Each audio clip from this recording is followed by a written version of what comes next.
Cart break? Dude, if I hit a cart right now, that would be bad. The worst punishments still used today. Is this like torture? What do they mean by punishments? Like for prisoners or people that they're trying to like extract information out of? The fuck is the wooden cane? The worst punishment used at Brazen Bull, I don't think they use that anymore. The worst punishment I don't think will be in this video, but I know exists, is I think it's in some South American countries. If you steal, it's not like government, but like locals will do it. I've seen videos of it, and it's fucking terrifying. If you like get caught stealing, you put both your hands like this, they just shoot you through your hands. So you'll see people with scars in like a bullet hole in their hand. That means they were a thief. Let's start with the bad and slowly work our way towards the stuff of nightmares. Number 8, the wooden cane. Many Pause. Yo, what is... countries today still punish criminals by tying them up and whipping them. But just to make matters worse, tying them up and whipping them? What countries still whip people? it's often done in front of their peers and loved ones. In countries like Singapore, criminals convicted of... They whip people in Singapore? I know you can get, like, put to death for having, like, a fairly low amount of drugs in Singapore. That's why that one time, did you ever see the video of Steve-O from Jackass? He swallowed a condom full of weed when he went into an airport, and he shit it out in Singapore, I think. And then smoked it. And I'm like, you could, like, die. Or not maybe get put to death for that little amount of weed, but, like, he could have been in prison for a long time. Violent crimes or vandalism can... Yeah, how did that not, like, fuck up his insides? Still be sentenced to judicial... It's life in prison? I'm Googling this. What is the sentence for marijuana possession, Singapore? Up to 10 years in prison and a $20,000 fine. If you have a trafficking amount of 500 grams, it's a mandatory death penalty or life imprisonment with caning. Caning here. Oh my God, bro. Do they have like a guy whose job is to just cane people? The criminal's bent over and has their ankles and wrists tightly strapped to a large wooden trestle. Before the criminal becomes a piñata, the cane is first soaked in water for a few hours, making it a lot more flexible and primed for whipping. The man who carries out the punishment is a highly trained officer, trained to deliver each strike with maximum force and precision. After each strike, there's a long pause, just to make sure the criminal feels every bit of pain that is humanly possible before the next powerful strike is delivered. The severity of the crime dictates how many strikes the criminal receives, but it can be as many as 24. Criminals are 24 strikes? When you start like with deep wounds, I was gonna say you would start profusely bleeding. But it can be as many as 24. Criminals are typically left bleeding with deep wounds and permanent scarring, leaving them with a life... Yo, what else are they caning you for? You think you get caned for like loitering? What crimes result in caning in Singapore? Vandalization, robbery, property offenses, weapon and explosive offenses. So pretty heavy crimes. But do they cane you once and then you just get thrown in jail? Lifelong reminder of the hellish punishment they once received. Robbery, Number 7. robbery. I stuttered. Robbery. Oh my God, white room torture. Where do they do this? Room. There's a room so terrifying that is That's like actually one of the worst ways. It's not like one of the worst torture methods physically, but getting put in a white room, you go insane in like 3 days. Strikes fear into even the most hardened criminals. It's simply known as the White Room. Inside Evin Prison in Iran, there's a small, all-white isolation cell where the bright overhead lights never turn off. And all outside... Really? Yeah, dude, Vsauce did a video where he got trapped in white room, or in a white room, like simulate white room torture for like 3 days. Immediately lost track of time because the lights are always on. You're in a white room. You don't interact with anything but white stuff, and your food generally is white as well. It's like sensory deprivation, but like to an extreme level that you start like hallucinating almost instantly. Like if you get thrown in a white room within a day, you're gonna fucking lose your mind. Not like to the point of, oh, you're permanently insane, but you're gonna, like if you were stuck in there for like 2 weeks, you're fucked. Noise and human contact cease to exist. This punishment begins with the criminal being dressed in all white before being thrown into a completely soundproof all white cell. The bed, walls, floor... Sorry, YouTube frogs, I'm hungover. How do you take my shirt off, dude? I'm like sweating, man. This is next level, dude. My body is radiating heat right now. And even the plate and food they receive are all white. But it gets even worse. The guards outside the cell wear cushioned shoes to silence their steps, ensuring the prisoner never hears a single sound from the outside world. You see, the color white. But what are they doing this for? Like, what crime would you have to have committed for them to throw you in a white room cell? Wasn't chosen at random. Like terrorism? Like murder? I feel like it's got to be even, like, murderers just get thrown in jail usually. White eliminates contrast, depth, and visual reference points. And since the brain doesn't get any stimulation from the outside world, it begins to create its own, tormenting the prisoner by spawning in vivid hallucination and noises that are not really there. And because the lights never turn off, prisoners lose their sense of time, not knowing whether it's been days, weeks, or even months that have gone by. Yeah, it's usually like, if you watch it's a really good Vsauce video, by the way. You should definitely watch it if you haven't. But the problem is, you're stuck in this white room. There's no windows. You could say this about prison in general, but like, because you have no contact, no clocks, nothing. You fall asleep, wake up. You could have been asleep an hour, 5 hours, 8 hours, 12 hours. And so, like, instantly, the second you go to bed, you've already lost track of time. So there was a moment where, like, he goes in, at a regular, clock time. Like, he's going in at, like, say noon. He's on a regular sleep schedule. By the end of it, he was only in there, like, 4 days. He was up at, like, 4 in the morning thinking it was, like, 3 in the afternoon. Like, literally exact opposite schedules. There have been reports of prisoners remaining in this cell for up to 8 months, with some claiming that even after leaving, they have never been the same since. Number 6, amputation. Amputations are still used in countries like Iran, Yemen, Nigeria, and Saudi Arabia, and are typically reserved for thieves. For example, they'll cut off your hands? I knew about the shit with the bullet in South America where they'll shoot you. They cut off your fucking hands? Oh my God. In Saudi Arabia, thieves can still be punished by amputation of the hand, while armed robbers receive a little extra, having their hand and the opposite foot amputated. Now, before you— Damn. That sucks. Like, that's worse than, like, 5 years in prison. Like, they're just chopping off your body parts. Get the wrong idea. These countries— Do you still have to serve jail time, or do they just chop your hand off and then you walk? Do sometimes take it easy on criminals and just amputate the fingers instead. That's not really doing much anyway. I mean, okay, now you got a palm, you got a nub. You cut your fingers off. I mean, that's not really helpful. I mean, you still have a palm, I guess. Like, you could grab things. Like, if you had no fingers, you would still be able to, like, I guess, grasp stuff because you still have a wrist. Which is exactly what is done in Iran. In 2025 alone, at least 3 thieves had the fingers on their right hands amputated. The punishment uses a guillotine style— I'd be begging for them to chop off my left fingers, dude. Holy. What's your dominant hand? My left. Machine. Just a lot smaller. Here, prisoners are blindfolded, handcuffed, and restrained. The hand is tied in place with the fingers pointing out. As soon as the sign is given— Actually, I don't know. Gaming-wise, would I rather lose my left hand or my right hand? Life-wise, losing my right hand would be worse because I'm right-handed. But, like, I got a WASD. You got to use a keyboard. Wait, do left-handed people— Wait, I've never actually thought about this. A keyboard's made for right-handed people. If you're left-handed, do you use the mouse with your left hand? No. I feel like all gamers still use, but that would be really weird, right? We don't. No, but that would be really weird, though, to have to control a mouse with my non-dominant hand. Like, I don't think I could do that. But I think even if you're left-handed, if you've grown up always using a mouse on your right hand, it's normal. Yeah, you're right, Zod. You're right. Because you're like 5 years old, first time you use a fucking computer, you're in computer class, you use a mouse on your right hand, so it's normal. The lever is released. That's true. And the blade slams down on the person's hand, easily removing the criminal's fingers. They are then quickly stitched up if they're lucky, and sent back to their prison cells to walk it off. Oh my God, so they still have to serve time. Castration? 5. Castration. Medical castration or chemical castration, or literally chopping people's nuts off?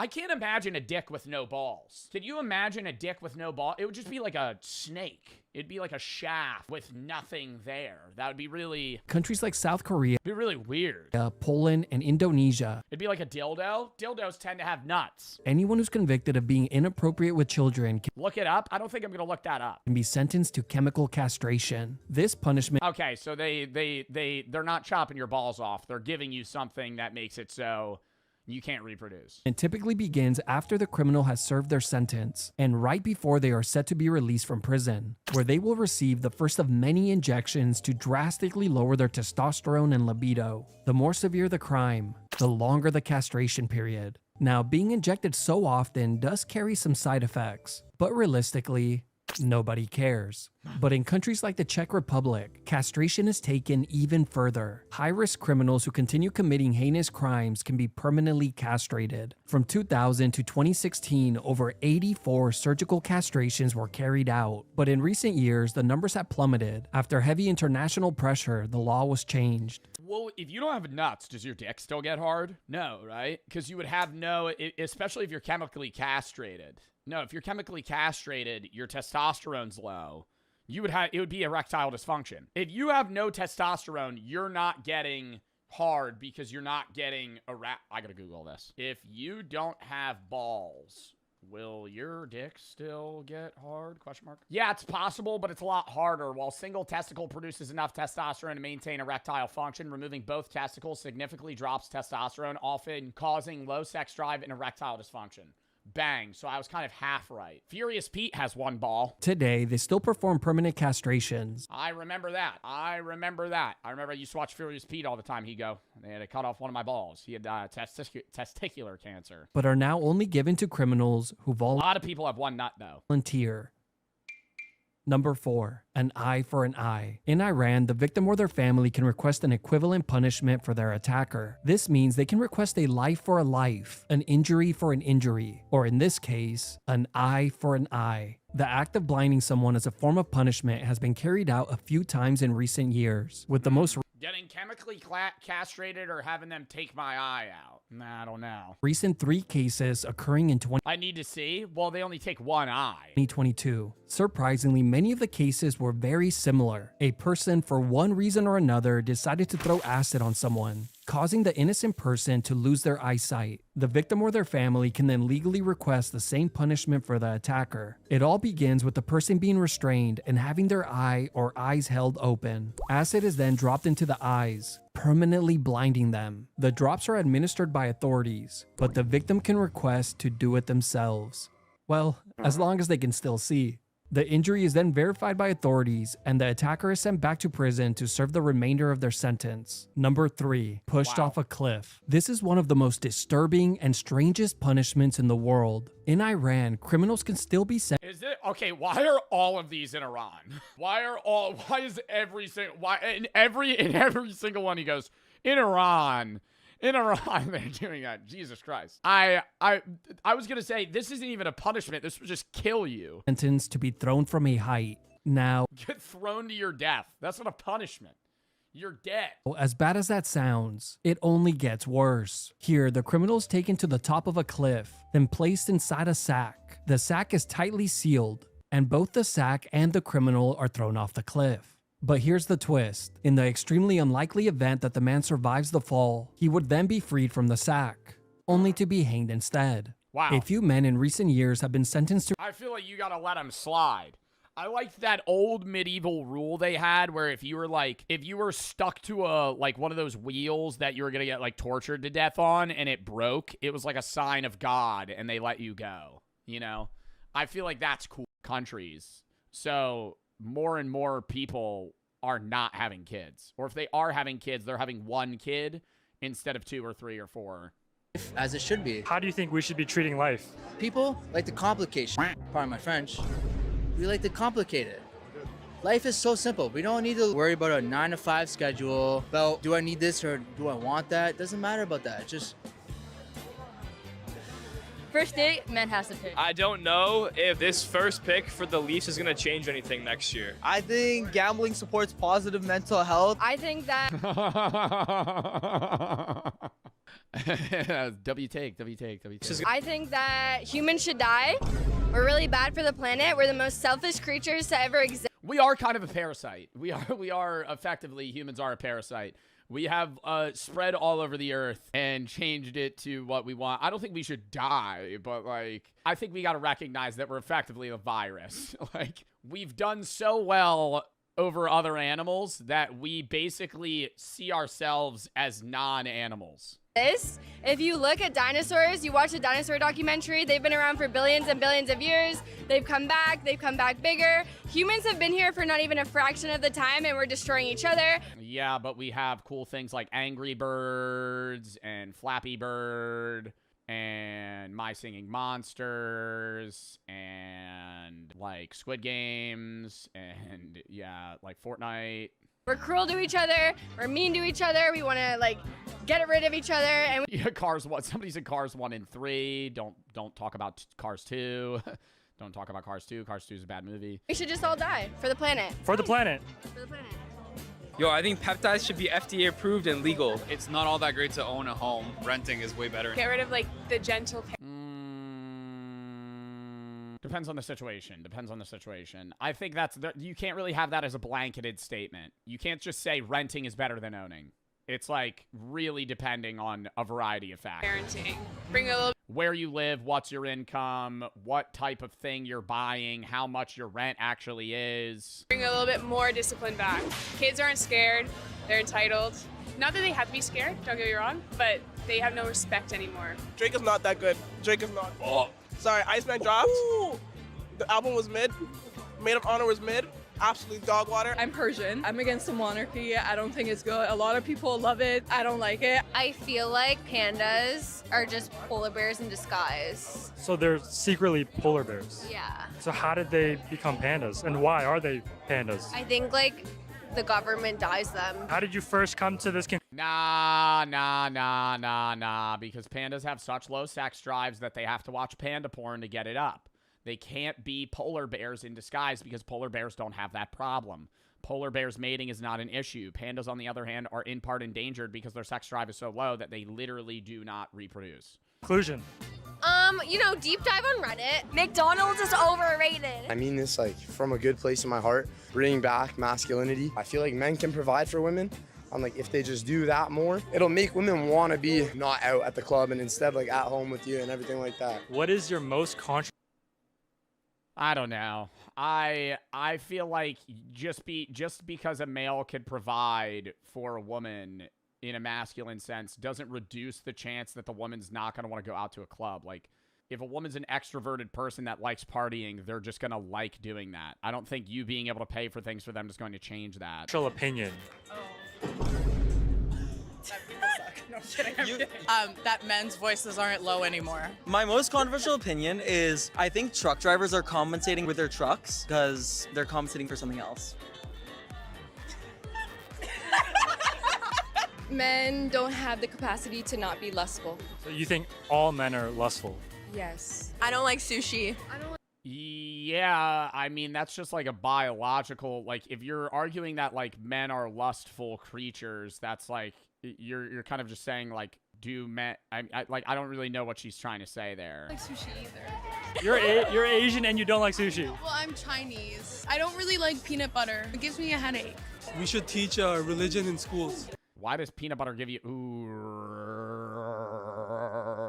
hard disagree. Hard. Okay, actually, no, I don't disagree. I think if you could teach religion in schools, if you teach all religion in schools, I think the problem occurs when you have a school that only instills one religion. If you have a class that instills multiple world religions, then it's an education standpoint rather than hey, I'm trying to convert these people. And what about you? I guess. So also teaching religion in school. That Daenerys Targaryen. Yeah, I don't dislike that. Like, I went to a Catholic school growing up, but senior year we took world religion, and that was like one of the coolest classes, because if you're sitting there going, through every different world religion, not every religion, but you're going through so many different religions every month. So it's like 1 month that you're on Christianity, then 1 month you're on Islam, then 1 month you're on Judaism, then you're on Hinduism, then you're on Buddhism, And then you just like keep going through the different, and you're learning about it. And what about you? I guess. So also teaching religion in school. That Daenerys Targaryen is the prince that was promised, and it's not Jon Snow. And you can't convince me that it's I don't know what she's saying. Jon Snow. Not Jon Snow. I don't like Chipotle. What about you? I don't think you should drink on random days. You should only drink if you're like getting drunk. Why are you drinking otherwise? Like that's a waste of money. And Yeah, I will agree. I think I mean, maybe that's an alcoholic take, but I think like, why are you drinking? Why are you drinking if you're not getting drunk? Like, I mean, maybe a glass of wine with dinner, I get. But if it's like, I'm just gonna have one beer. Before I knew it, I was at 99 opinions with one more to Like, I'm not just drinking one beer. I'm either having no beers or 8 beers. go. What is your most controversial opinion? I would say feminism. What about feminism? What about it? Now that we have 100 controversial opinions, it's time to put them all on a board and ask 100 more people to vote to determine the most controversial one of them all. Bro, it's gonna be number 17, bro. There's no way it's not. The board with all 100 opinions. Now let's go find 100 more people to vote. On this board, there are 100 controversial opinions. All I need you to do is pick which one you think is the most controversial. Okay. Maybe that is Christianity. Perfect. I think this one, yeah. The world is getting better, yeah. Could you just make a small tally right under it? Did he write that other one down? Just a line up. Perfect. You can't change your gender. It's very controversial. Perfect. In relationship, men should pay 90% of the time. Okay, that's controversial. 90% is too much, you think? Yeah, it is too much. It's like, we ain't got too much money out here. The first few Yeah, I mean, I was forgetting how many other fucking whack-ass takes there were. people all picked different answers, but as I approached 25 votes, one opinion was clearly standing out. So we have asked 25 people to vote so far, and right now, there is one opinion that is taking the lead. Bruh. I might need like more space for the tallies later on, but I guess we'll see. Okay, oh my god, I would date a rapist. Yeah, that's crazy. This is insane. I would date a This is the most controversial opinion I've ever seen. Yeah, I mean, I think realistically that's gonna get like 60 votes. Dating a this is pretty bad. Oh god, really? What do you mean, really? I think you were saying really like somebody put that down. Sorry. We are halfway there. We have 50 votes total. Right now, there is one opinion that is taking the lead. Why is I love fedora hats the most controversial opinion for 4 people? There are probably 20 other things that you could put that are that is a clown answer. At 26 votes. Although one opinion was pulling far ahead in the votes, there was another opinion that surprisingly caught people's attention. Yeah, I was gonna say there's probably another one that's like pretty. There's got to be like 2 or 3 that get a lot of votes. Too. What do you dislike about fedora hats so much? Just not a fan of how they look. Who the hell's wearing fedoras?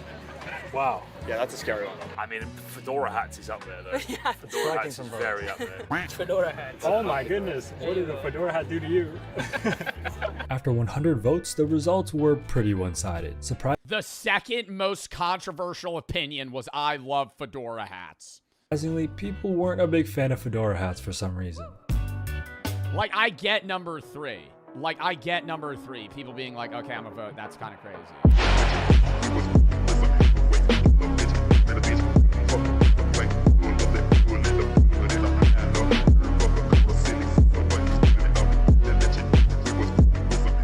Art on girls on Facebook. that is not part. Yo, first half, you know, you're answering the question here. You don't need to tell the interviewer that you flirt with girls on Facebook in your free time. And also, I collect pan masala wrappers. Okay. I have a huge collection, almost 2,000. And how do you see yourself progress in this career? Sir, I will have a fruity career in your steamy company, and I will perform and reach the climax position. Okay, and can you shift to Oman? Will you have any problems shifting to Oman? Sir, I do not have any problem to. They have to move countries. Shifting abroad country, but I will not change my religion. Otherwise, I am very open-minded, and I am always happy, even when I am sad. And I am morally very good, morally very high. And I have also my resignation letter ready from BSN. Okay, so then we'll get back to you. Sir, I am getting the job now. We'll get back to you. Thank you. Thank you very much. That didn't seem real. That did not seem real. That did not seem real. I like that guy. No, he seemed nice, but I mean, he was a bad interviewer. He was like, yeah, I'll move. Not going to change my religion, though. Valid. I don't think that was being asked of you. Did he get the job? We'll never know. That was from 13 years ago. Bear attack. Man is trying to run away from attacking bear. On a bicycle? Cooked. Can't bears run like 30 miles an hour? Like top speed? And he just started riding? Oh no, it cuts. Wow, what a peaceful bike ride otherwise. If there's no bear in the region, this is why you gotta blast like fucking Lil Pump when you ride through the woods to scare the bears off. Oh, fuck no. Oh my God. He gets away from that? Oh my God, dude. The way I would fall off the bike. That's a good 10 feet away from him. That is a big ass brown bear right there. It's not even making noise. Holy fuck. This is CGI? AI? Chat, this was posted 11 years ago. I don't think this is AI. This was posted in 2014. This has to be real. Oh, he starts pedaling like a motherfucker. Yo, is that the best play? I thought you're supposed to like lay down and let it attack you. If I'm on a bike, though, I probably would try to run. He like whispered under his breath, oh, fuck. Yo, I would be pedaling as fast as I could. Yeah, you got to switch that gear up, bro. I'm going in 7th gear right there. Is that fake? I can't tell. It's oddly quiet. I feel like I would hear a bear growl. Is this real? I gotta go in the comments. I don't know, man. This being from fucking 11 years ago makes me think it's real. It's just the quality of the video is so bad that I can't tell. Nah, it kind of does look like a PNG running. I feel like this is still probably a scenario somebody's been in where they're like riding a mountain bike and a bear starts chasing them. You know the one that I have seen? Actually, is it fake?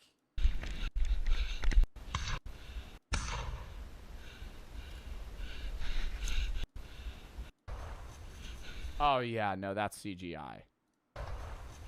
Oh my God. You know the one that I have seen that is real? Snowboarder bear. This is real.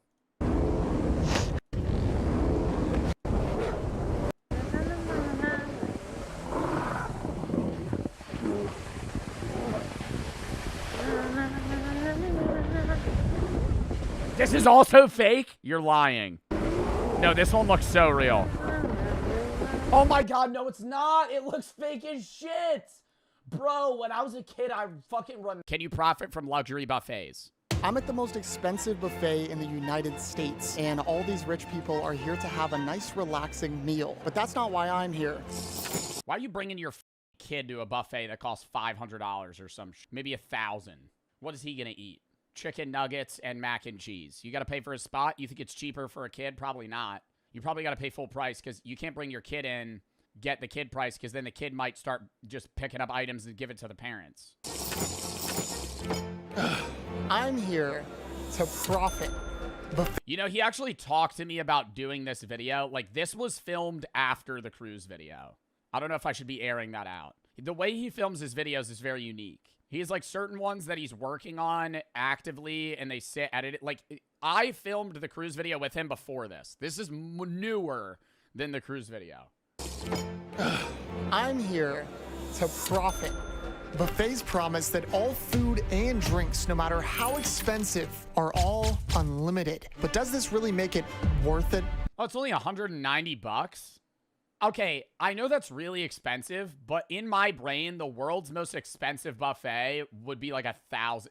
Chat, only because, look, that's easy to break. Like, if you're going to a buffet that serves unlimited lobster and filet, $190, You can make your money back so quickly. Holy millionaire. Chat, I'm not saying $100, $190 isn't a lot of money.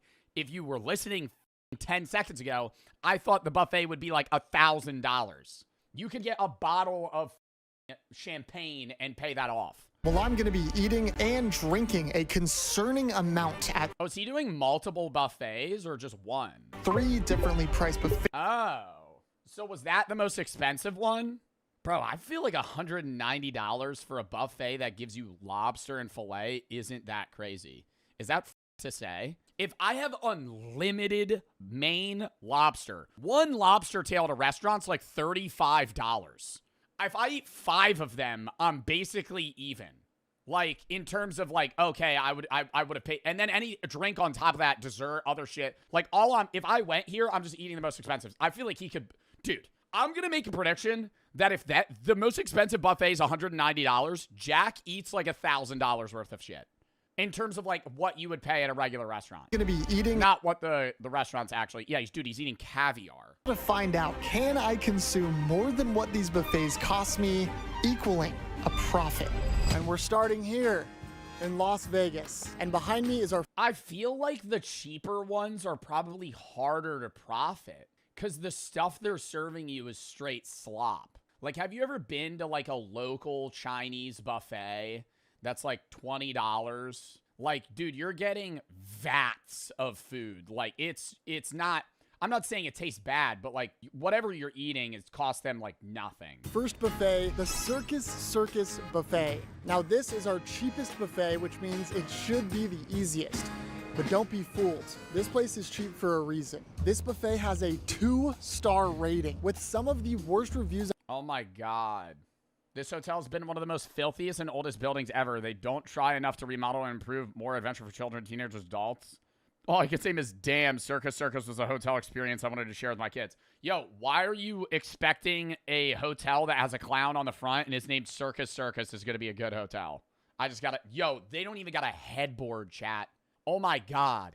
This is just a mattress. I've ever seen from a place that sells food. Many people claim the food is unsafe, tastes like flavorless slop, and the whole place should be shut down by a health department. And I'm gonna eat there. Woo!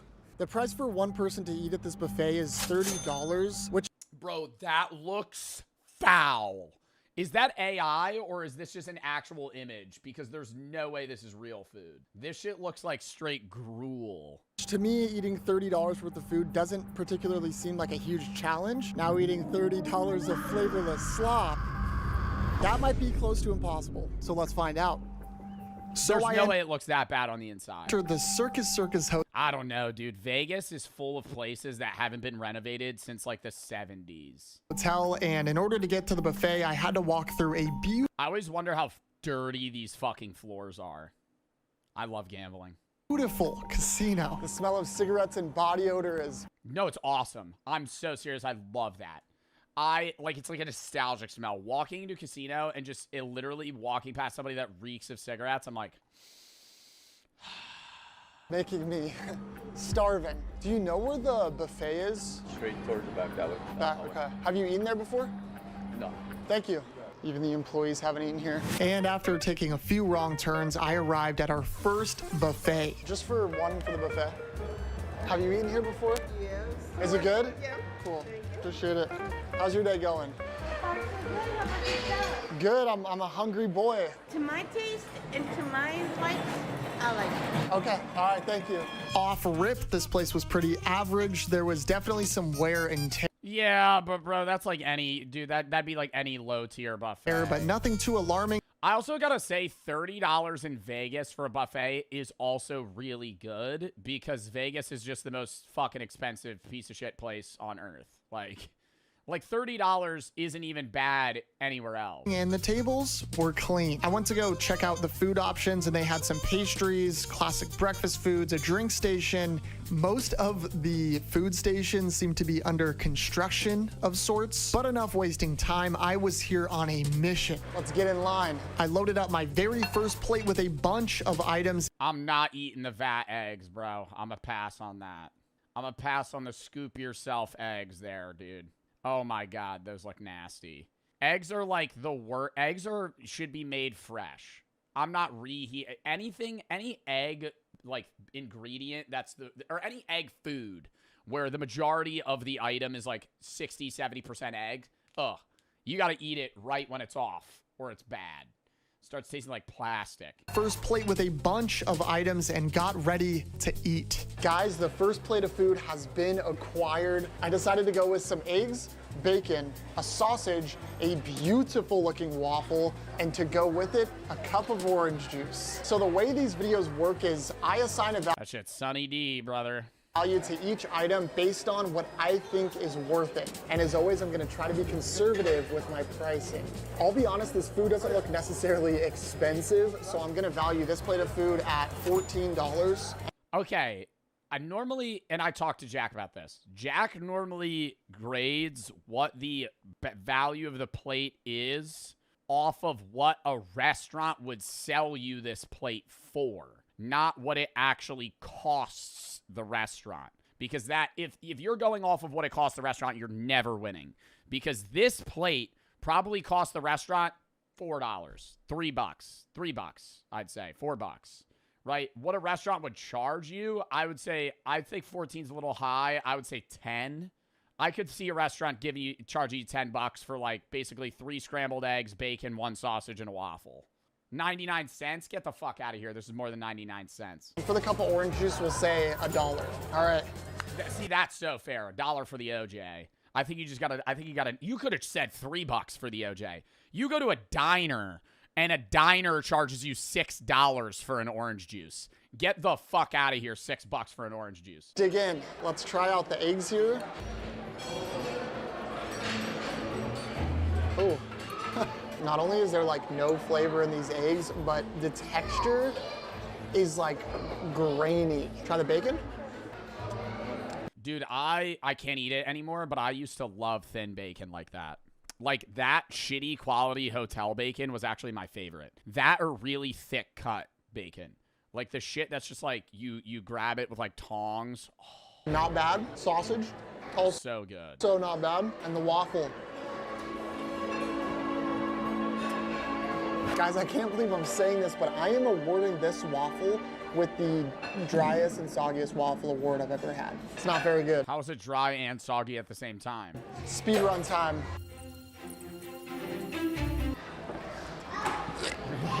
Bro. Yeah, let's go load up a plate of eggs, Jack. Just get a mountain of them. How many eggs can I scoop at a buffet before people start asking questions? That should not have been that tough. Oh my gosh. Well, that's plate number 1 out of the way. We're just a little bit over halfway to profiting, which turkey bacon over regular bacon? I'll agree casually. I think turkey bacon just tastes better. means I gotta have another plate of food. No lie, after that first plate, I had to make a bathroom stop. And I know this seems a bit dramatic being that I just ate, but something inside my stomach was sitting like a cinder block. But I had to get right back to work, so I loaded up my second. Why are you getting, is this only breakfast? Why are you getting more eggs? Go somewhere else. Literally just get bacon or some shit. Get meat. Don't load up the eggs. Plate, which this time would not include eggs. I got good. Bacon, again, a sausage, French toast sticks, a glazed. Oh, top tier. That one's dog ass. That one's going to be like eating a rock. Put that one back. Never eat the butt end of a French toast stick. Ew. Donut and another cup of OJ. Bro, it's Dole. Yeah, maybe that shit's actually like 30 cents. Never mind. Sticks, a glazed donut and another cup. What else they got? Cranberry juice, apple juice, and pineapple juice. Pineapple juice is probably the most expensive here. If we're really trying to metagame this, Jack. Cup of OJ. I'll be honest, I am not looking forward to eating this at all. But hey, you gotta pay the price to be the boss. Am I right? I remember, no, you don't want to drink too much orange juice. I remember there was this one time I was really sick and I had like the worst strep throat I've ever had, and I was just drinking water and juices the entire time. And I probably had like 3 or 4 orange juices and like cran raspberry juice. When I tell you, I had like the Hershey squirts coming out of my ass. Like if you chug that much fruit juice, you will legitimately be pooping liquid for like a day. Let's get this over with. Wow, the French toast sticks are actually really good. I scarfed this plate down with everything that I had, and my stomach was not happy about it. Being that we were just $2 away from profit, I decided to see if I could find something small. I am struggling deciding what to pick because none of this looks appetizing. I am so full. Bro, it feels like they have like... I don't even know what these are called, but when I see these pastries, I'm going, ain't nobody grabbing one of those. What are those? It's a Danish. I don't want no jelly in that. Bro, and you know what's crazy? Like, if I want to eat something that's like 60 grams of sugar, I'd rather just have like 4 glazed donuts than this. Luckily, I found a few items that should work. All right, we're gonna finish it off here with a pastry. I don't think it looks bad. I just don't like... I'm not a big jelly donut guy, and I'm not a fan of the jam with the pastry. And another cup of orange juice. I went with the orange juice simply too much because I don't think my body can handle any more food, which is concerning because I haven't even... Yeah, let's just start ripping dollar orange juices, Jack. That's how we're gonna get our fucking money back. Post up to the Dole, the Dole cleaner, or the Dole dispenser like it's a fucking water, oh my God. What am I Jesus, weed brain. Oh my God. What is that called? A water cooler. Fuck. Shitty joke. Shitty joke. Move on. Let's give it a shot. A little dry, but that's not a problem because we got our orange. These might be on like some like more public like wildlife conservation thing. They're used to people. Feeling now, John? My heart is racing. The silverback is just behind you. He sat a meter behind you. And there are 3 babies squashed between him and you. Yeah. You just hear Josh. And he's like, what? And then he just gets his fucking head ripped off. It's touching your hair. Bit of it's actually grooming. Here comes a female. Oh. Yeah, like he can't see that one. It's that black shirt of yours. And the silverback. Now the little one's climbing up. Oh my God, they think he's a gorilla? You get a closer look at your hair. He's on his back.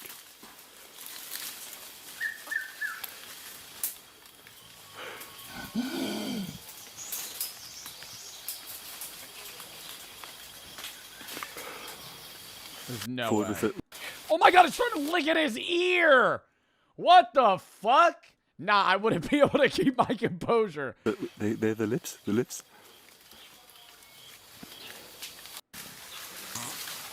Oh, just ripped ass.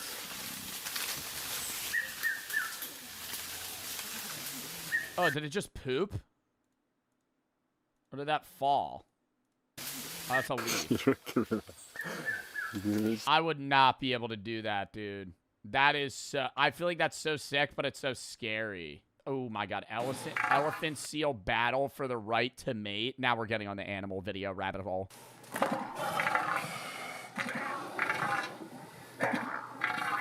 Are they fucking right now?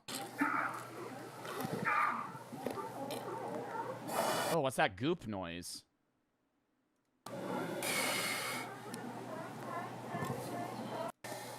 Yo, why he filming this? Dude, I always find, like, elephant seals and walruses to just be the weirdest animals. Like, they're just fat. Like, they're literally blobs that kind of just roll themselves across the ground. He's eating his nose, like Squidward. Nah, he's sucking on his own nose right now. That's crazy. What is he doing?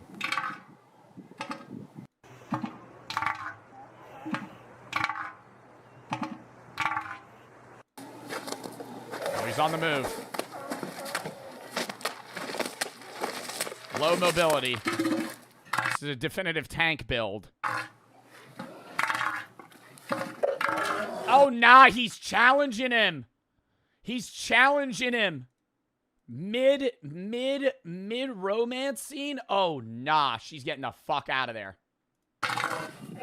Oh, they're big dogging each other. Whoa! His dick's out. Whoa!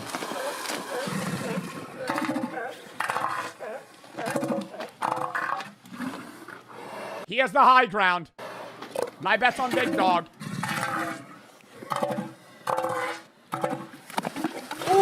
Oh, that's a bunch of snips, though. Whoa. Other one's got to go in the attack here, man. You're holding your ground. You got to start doing some damage. This is TOS, bro. They're not going to kill each other. They're just going to fucking peck at each other until one of them runs away. Also, I love how this guy's like 6 feet away from them. Do you think he's zoomed in from afar? It looks like he's standing right next to them fight.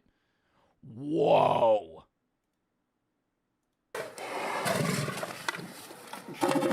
Other one's nose is too big. He's fucking choking on it. Ew. Oh my god, he's just like gagged. Yo! Oh, they're going at it now.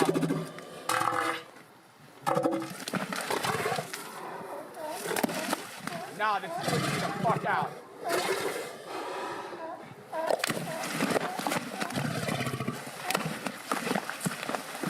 Damn!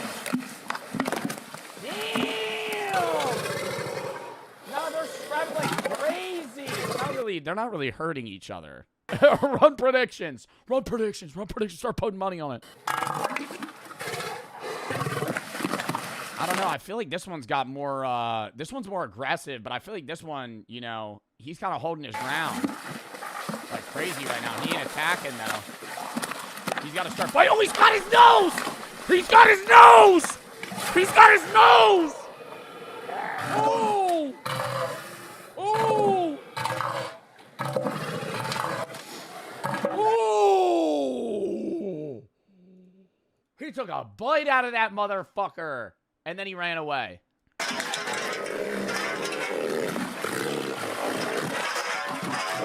Oh, God, they're banging into the house. Hold up, hold up, hold up. Time out, time out. Metal pole in the way. Metal pole, metal pole, metal pole.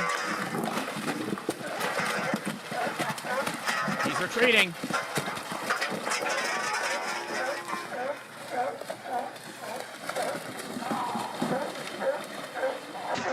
So he lost. Why do we have double camera angles lined up here?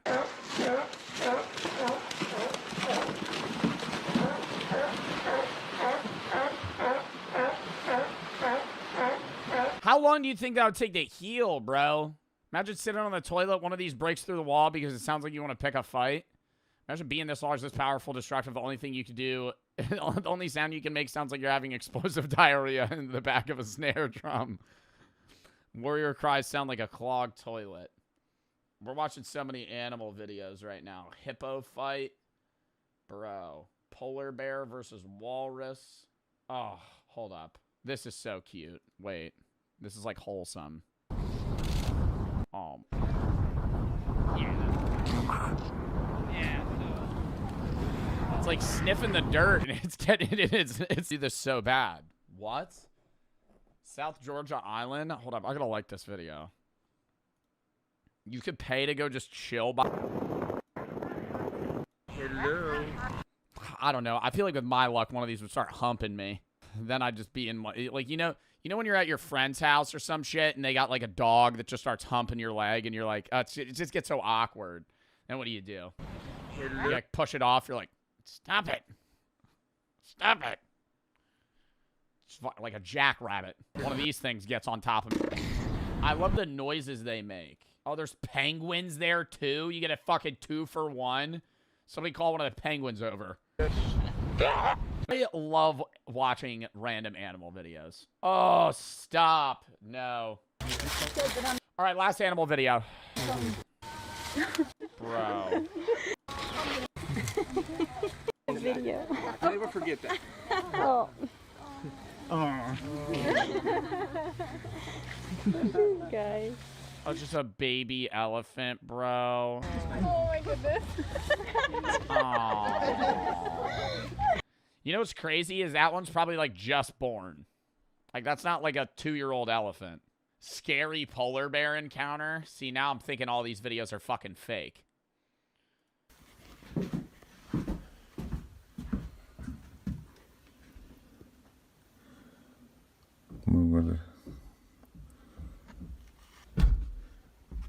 Oh, I've seen this. He's in one of these boxes and it tries fucking prying it open to eat him.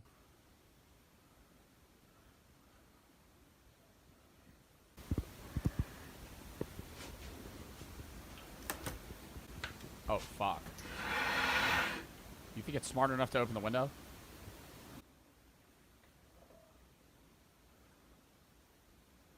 They got baby wipes right now. This dude might be taking a shit. This is just a bathroom view.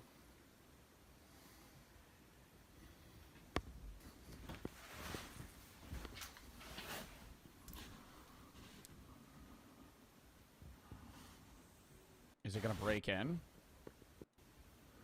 You see the 2 puncture wounds on its shoulder. Oh, it was fighting something? From walrus tusks. This thing fought a fucking walrus and lived. I mean, it is a polar bear. Meh. Next video. Video dating, women's edition. Someone who's looking for me. Someone. Wasn't video dating like the in-between between like you only being able to meet people in person and like dating apps? Like video and dating profiles, it was like MySpace era. Like video dating was a real thing where you would make a video, put it out, and then you got responses. And then maybe you would meet up with that person. Hi, I'm Elizabeth. Oh, she's old. And nothing wrong with that. I just didn't think a woman in the 80s that is 80 would be using a video dating site. I live in the West End Pretend Valley. Pardon me. Hi, I'm Jana. I'm looking... Just holding a piece of chocolate cake. That is the largest piece of cake I think I've ever seen.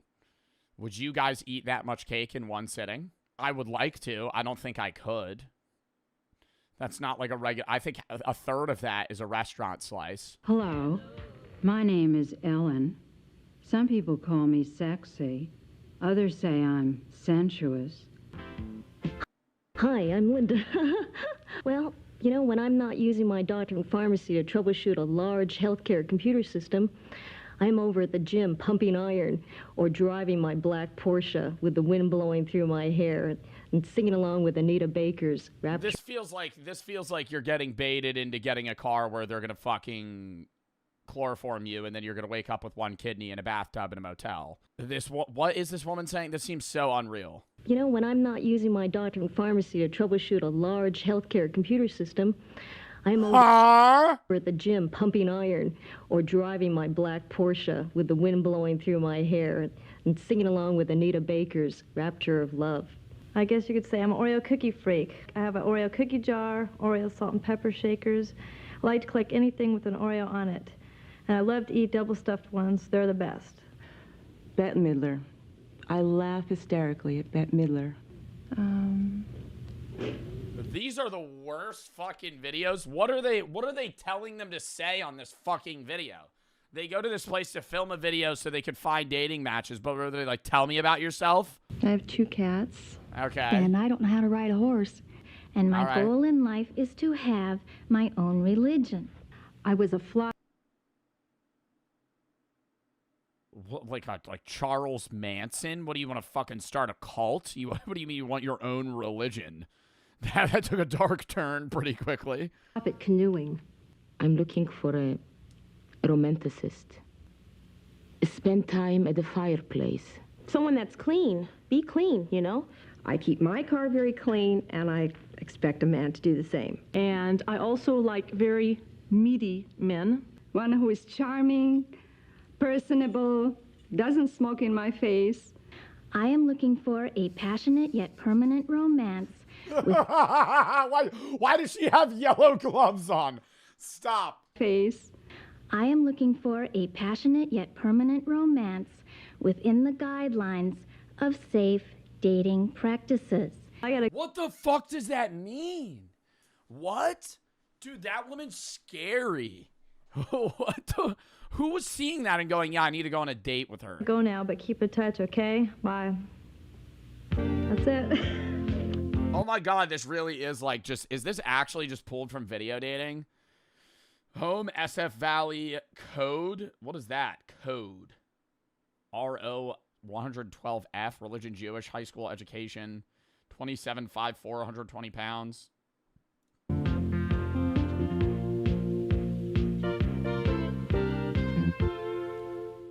I feel like the guys' ones are going to be so much worse.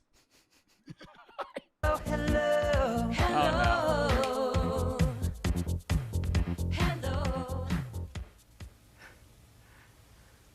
Thought I told you never to call me here. Some of the things Why are they being so weird on camera? Just fucking talk. I love are photography, travel, skiing, and cuddling. This is a very exciting That's a hobby of yours, is cuddling? time for my life because I'm just starting a new claims adjusting business. I don't know, the type of girl that I'm looking What? This is a very exciting time for my life because I'm just starting a new claims adjusting business. Oh, wow, how cool. That's so interesting. A claims adjustment business? I don't know, the type of girl that I'm looking for is one that's really attractive to me. I like an attractive woman. Yeah, I'm just looking for like a hot girl, you know, nothing too crazy. Someone who might look like Christy Brinkley or Jacqueline Smith. I have a very strong sense of humor. I've read recently that everyone thinks they've got one, but my friends do agree that I do. Might not appear. Lame ass comment. Lame ass comment. Worst one of the day. Worst one of the day, bro. Yeah, everybody says I'm pretty funny. Might not appear it, but semi-crazy. Kind of your typical research mathematician, I guess. Walking down the street or just going out for letting me take pictures of her with my camera. He's somebody that maybe even gets rough once in a while, you know, and I mean, yo, you're on the wrong. Yo, this guy needs to. Bro, he's not even like pitching dating, bro. He's just trying like this man is like the launching point for Tinder. Extremely high verbal skills. Co-ed bubble bath sounds like a real fun idea I want to try out. And whoever's ever with me has to like to do it too, or they're going to go nuts, because I'll drive you nuts. I seek a person who is childlike. somebody that'll embarrass you by ordering too much food, or, you know, somebody like that. I'm a nice fellow. I don't know. I'm particularly attracted to black women and women of different races. So if you like me, give me a call. Hey, yo, you know, he's shooting straight. He's going, hey, you know, I'm in for the game right now. Let's get it going. This guy, you know, he's pitching, he's shooting it straight. He's shooting it straight. Yeah, hit me up. Basically, that's what I'm looking for. Thank you. We didn't even hear what that guy's looking for. Wearing overalls, Glenn, South Bay, bachelors of science, no religion, 6'1", 39, 180 pounds. Looking for somebody 25 to 35. Maximum distance 40 miles. Interest: skiing, jogging, travel, and film. No children.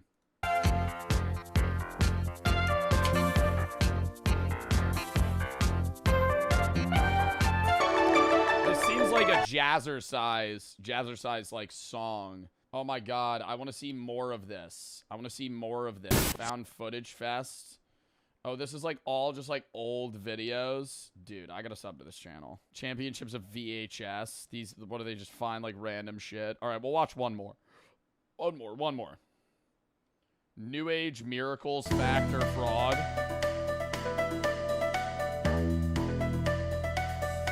Welcome back. Tonight we're going to be investigating a few people that have claiming that they've witnessed or experienced miracles.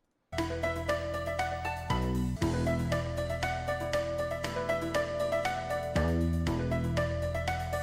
a lot more stern than I thought he'd be. I've enlisted our friend Charles' able assistance in this portion of our presentation for reasons which will soon become obvious. Charles? Yo, what the fuck is this? They're gonna hit him with a sledgehammer? Oh, is he doing miracles? Is he like a miracle man? Do it! It's gonna be a fake cinder block.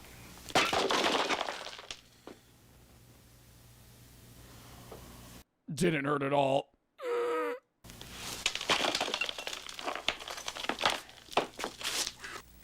Now place it inside the plastic bag. Oh, it's a little magic trick here. Now break the bulb. Excellent. Now reach inside and choose a piece and hand it to me. Is he gonna eat it? Thank you. You may return to your seat.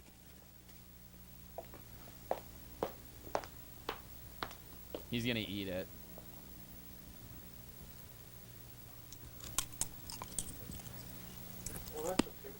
Yup.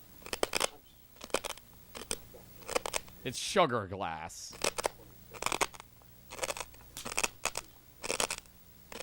I feel like that's so obvious.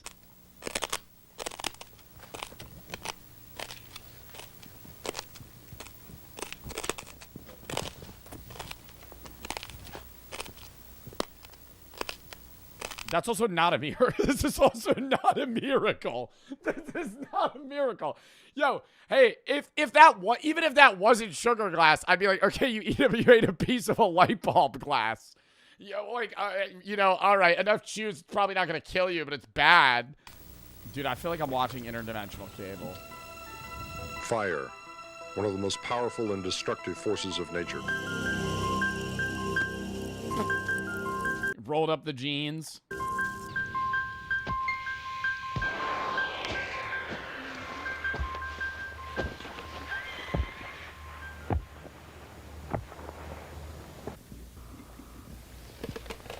Oh, that's impressive. As you said earlier. If I can direct your attention to the demonstration area, I'll give you a first-hand look. Are these real shows? Like, I don't even know what I'm watching right now. This is what is this from? What is this from? This is a fucking, like, this video is intended for educational purposes about New Age ploys to lure them into satanic cults. What? He walks us through highly entertaining worlds of New Age parlor tricks. Oh, so he's openly saying they're fake. Who the fuck's getting lured into a cult by watching somebody eat a piece of a light bulb and being like, you're telling me you're God? Prove it. Eat a piece of this light bulb.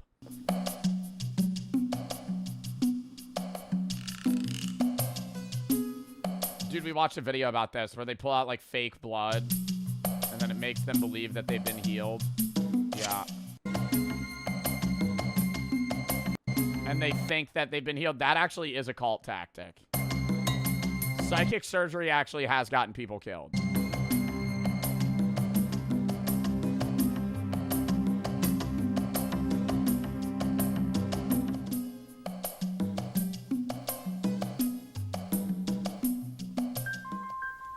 The next time you or someone you know is approached by a member of a New Age group, remember what you have seen here today. I loved that. Loved that. We gotta watch more of those videos another day. That was fun. All right. Count me down 30 seconds.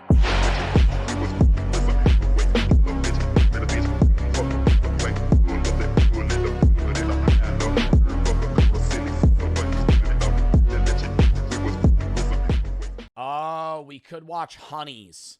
The part 2 of the Honey video. How Honey's an evil business. We watched the first one so long ago. He released part 2. Exposing Honey's evil business model. Lock in. PayPal does not want you seeing this video. A few hours ago, PayPal's lawyer sent me a cease and desist letter and requested Patreon take down my video under a copyright infringement claim.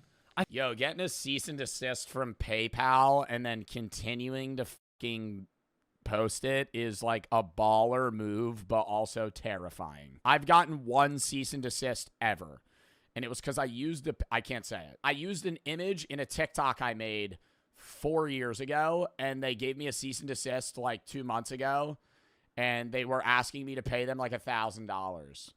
And I was like, yo, I didn't even make money on your video. That was like before the fucking creator fund. And they were like, well, we want money. And I was like, I'm not paying you. I'm not paying you. Yeah, they wanted me to pay them off of like estimated revenue. I was like, yo, I used an image of your TikTok. You're a millionaire, Joe? Yeah, and I'm not giving some scam. Bro, I'm not going to be hyper specific. The video's taken down now. It was a picture of food. It was a picture of food. And he wanted me to give him $1,000 for the picture of food. Up your ass. Consider this a no. You can copyright that. I always say, too, I know I do react videos, right? And a lot of people will be like, yo, you don't make content of your own. You've just fucking do react videos. Number one, somewhat valid. You know, I can't sit here and be like, my content's entirely creative. I'm not as creative as any of these other guys that are making content, right? I'm a riff guy. I understand that. But what I will say is, I'm not like these other, bro, motherfuckers will try to, when motherfuckers hate on me, they'll try to compare me to these reactors that literally just sit in the corner and go, and they turn a 20-minute video like they're reacting to a 20-minute video and their reaction post is 22 minutes. I cut down will have react videos that are 15 minutes in length be fucking 40 minutes long. I'm yapping. People complain that I talk too much in my reactions. That is a honest complaint I have been getting more and more, is that I talk too much. And I'm going to say, I don't give a fuck. I know if this becomes a YouTube video, there's going to be like, yo, 11 seconds in and he's 5 minutes yapping. I don't care. That's a good complaint to have. I'm talking too much. I'm transforming the content. Yeah, I'm Dante also has that complaint. That's good. Like, and the other thing I'll say is when people are like, yo, you're stealing content, I have always said, if a creator reaches out to me and says they don't want me to react to their shit, I'll take it down. They could copyright my shit, or if they fucking want me to give them some sort of extra credit, I'll do that as well. I've always said, like, if they tell me to stop reacting to them, I'll stop reacting to them. No problem. I'm not going to be mad at them. I get it, right? Brooke for the sub. It's happened like twice, ever. Direct attack against my fucking lighting's fucked up. All right, lock in. Fundamental right. Seeing this video. A few hours ago, PayPal's lawyer sent me a cease and desist letter and requested Patreon take down my video under a copyright infringement claim. I consider this a direct attack against my fundamental rights as an independent journalist. PayPal has specifically taken issue with the fact that an anonymous source discovered Honey had left their source code exposed within their iOS app, which, if you know where to look, is publicly accessible. This anonymous source found the code and sent it to me. I reviewed the code for security research purposes, which is a protected act, and I only published relevant sections of the code that provide important context to the story, which I consider within the realm of public interest. Nevertheless, I have removed sections of the video containing said code, not because I believe PayPal are correct, but because I know they will have YouTube take this video down. It was only a small segment of the video, therefore I have made this decision quickly, under duress, and to proceed with this publication as quickly as possible. If PayPal... Yo, YouTube and every social media for that matter are going heavy AI like content review, and it's ruining every platform. I'm going to have that take. TikTok is the worst culprit. They have no employees. They have no employees. Everything on TikTok is like AI reviewed. AI like flags videos and like goes through shit. They have like nobody working there. Literally nobody working there. It's impossible to find. Like they have no representatives. YouTube used to have a system where every big YouTuber had their own partner manager. And that partner manager would be, you know, obviously the partner manager of like 30 people, because you're not going to have one guy to one guy. You can't employ people just like that. But they barely have that now. And everything's AI. And it's always, I understand it being slightly AI, but like, dude, it's just like, yeah, it streamlines the process. It makes shit faster. It's not as efficient. It's not. Like, there has been endless times where I get a video age restricted or demonetized. I review it and it's instant denied. And it says a human reviewed your video and it's denied. And I'm like, yo, is there a motherfucker sitting at a security screen waiting for Joe Bartolozzi to hit review and then instant presses no? Like, I know damn well a human did not review that video and tell me that it's not okay to use, right? And I love YouTube. YouTube's not the worst of the bunch, right? They're better than many. They still do have people, and you can reach out to YouTube on multiple regards. I've talked to them before. I still think they're going down the wrong path, but I think they're still capable of working with. TikTok, on the other hand, is horrible. Everything's AI. And so in the same sense of that, it's like, dude, if PayPal like set a dispute, YouTube wouldn't even look into it. They would just go, okay, sure, and just take down this guy's video. Thought this would stop me. They were sorely mistaken. Enjoy the video. I don't trust Honey. I don't know what it is. I don't trust it. They push so much advertising. They push so much advertising, and then people are getting money out of it, and then people are saving money out of it, and that makes sense, but the other part doesn't make sense, and then something's going on here. Where's all this money coming from? I have a feeling there's gonna, in like a couple years, there's gonna be the great Honey conspiracy. Well, now there's like, there's certain advertisers that spend more than others, and ones that spend way more than others. And companies that spend a lot are like gambling agencies, like Cash App's really big in this space right now. And it makes sense because they're like a huge company that obviously rakes in revenue through, you know, people using their platform to spend money, right? Honey was so weird because they were spending at the same level as like DraftKings.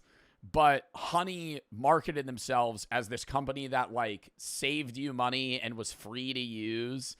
And so you're sitting there like, how the fuck are they investing millions of dollars into creators, potentially billions of dollars worldwide? Like they were paying Mr. Beast, the biggest YouTuber. How the fuck? What was Honey? Honey, I don't even know if it exists anymore. They probably do, but they're getting crazy lawsuits right now. Honey was like this scam ass fucking platform or like ad company that would be a browser extension on your computer and like input coupon codes automatically. So you didn't need to search for them. So whenever you bought something, you would just use Honey's code and then it would input something, save you 10%. And so on surface level, it made sense. But behind the scenes, part one, basically summarizing it, Honey would not give you the best code. They would give you worse codes that made it seem like you were saving money, but in reality, they were working with the businesses behind the scenes to give you codes to make it seem like things were on sale, when in reality, they weren't actually saving you money. They were actually making money on you. And they would also make money on commission through the code. So if creators were doing ads for Honey, and you used Honey as an extension, but then they shouted out another ad company that like they got like shared revenue on, like say like Gamer Subs, where I'm like, use code BART, right? But then if you had Honey, Honey would input their own code and then fuck over the creator. So they were screwing people, they were screwing creators, and they were taking your personal information. PayPal's all while they said they didn't do that. Honey Money's next vid, pal. Yo, ban that kid. Saving browser extension is accused of scamming customers and YouTube creators. The biggest YouTube scam has just been revealed. The greatest scam in the history of the creator economy. People have been getting influenced and scammed, and I've been a part of it. It involves almost every high-profile creator that I can think of, including myself. Honey paid a lot of influencers up front while taking money out of their back pockets. Whoa, that's a little shady, mind you. Yeah, like you'd get your audience on Honey and say you got paid like 10K for an ad as a big ass creator. Like say you're fucking, you know, like Asmongold. I don't know if he ever did an ad for Honey, but say you're like, who's a big creator that did it? Like, or like Linus Tech Tips. Like say you're like Linus Tech Tips and you do an ad for Honey and they pay you like $12,000. Up front, you're making money on them, but Honey behind your back is now taking your viewers that use your browser extension and making all of your revenue from your videos, like through other ads. All that revenue goes directly to them. So like behind your back, they're taking your money and they're also making every ad you do appear worse to the ad company because every code usage gets rerouted to them. So that's how they track your performance, right? So if I do an ad for a company and I say use code blank, they check a few things: the views on the video, they're checking clicks, and they're checking code usage. And those three things determine if they want to do an ad for you again. The first two are still shown, but Honey removes the third one. And the third one is the one that matters the most. Code usage is turnover rate, and new customers is what marketing is for. Getting a new customer is vastly more expensive than keeping one. And so when they get a code usage, that shows that your ad worked. But Honey removes that and makes it seem like your ad sucked. So to you, they're paying you money, but they're also fucking stabbing you in the dick while they're fucking doing it. So they're like, here. And they're just ruining the rest of the ads that you do for eternity. Up front while taking money out of their back pockets. Whoa, that's a little shady, mind you. No way, that... Brother. Heilige Scheiße. I'm the biggest Honey fan in the world. Ludwig, no! They've also... Bro, they make you say that shit, though. Talk about how much you like the company. Talk about how you use it every day. Been lying. Use a personal... say something personal. To consumers. They are clearly not giving the best coupon. I use Honey all the time. Whenever I'm buying stuff, I use Honey. It inputs the code really easily. Coupon codes and discounts to users. If you have downloaded Honey, I do recommend removing it from your browser. I do think that this investigation from Megalag will lead to a huge class action lawsuit against Honey. So on behalf of creators everywhere, I have filed a class action lawsuit. We're suing PayPal and Honey. Gamers Nexus is the lead plaintiff in a class action complaint filed against PayPal and its property, Honey. Well, it's I forgot from the first video that PayPal owns Honey. safe to say PayPal's lawyers love my last video. But don't worry, PayPal, you know what they say. All press is good press, right? Yo, PayPal's also a fucking old-ass UI, bro. Using PayPal feels like I'm back in, like, 2008, man. Like, it's terrible. Let's see. Since releasing part 1 of my investigation, Honey has... But it's, like, the only thing that people use. PayPal's, like, used to buy shit everywhere, but it's the worst platform. It's lost over 6 million users. Google has changed their policies for browser extensions, blocking Honey from claiming undeserved commissions. And most significantly, PayPal has been slammed with over 20 class action lawsuits accusing them of wiretapping, computer hacking, unfair competition, consumer fraud, tortious computer hacking, interference, and unjust enrichment. Yikes, maybe not them. And unfortunately for PayPal, I suspect more lawsuits will be filed following the release of this video. Why? Well, you see, besides lying to consumers and stealing from influencers, Honey was also causing serious harm to small businesses. So much so that I believe brands have likely suffered millions of dollars in damages. But that's not all. In this video, you're also going to learn how Honey was collecting and sharing your data, and how they, in my opinion, illegally targeted minors through influencers such as Mr. Beast. Strong accusations, I know, but I have the receipts. I've reviewed internal data, Honey's source code, their pitch deck to investors, disturbing emails. What, they were doing like a Facebook Mark Zuckerberg thing where they were selling people's info? Dude, anything. And he went viral for being the first professional hobby rider. And hobby duro is basically just like normal enduro, but the stunts are much safer since your bike doesn't have an engine or wheels. But is this too dangerous? This is called hobby duro. Bro, that's so lame. Like, that's so lame. Like, I get people liking hobby horsing, right? Like this, because you're doing like some sort of athletics and you're trying to like mock what a horse looks like. Like, they're doing high jump, basically.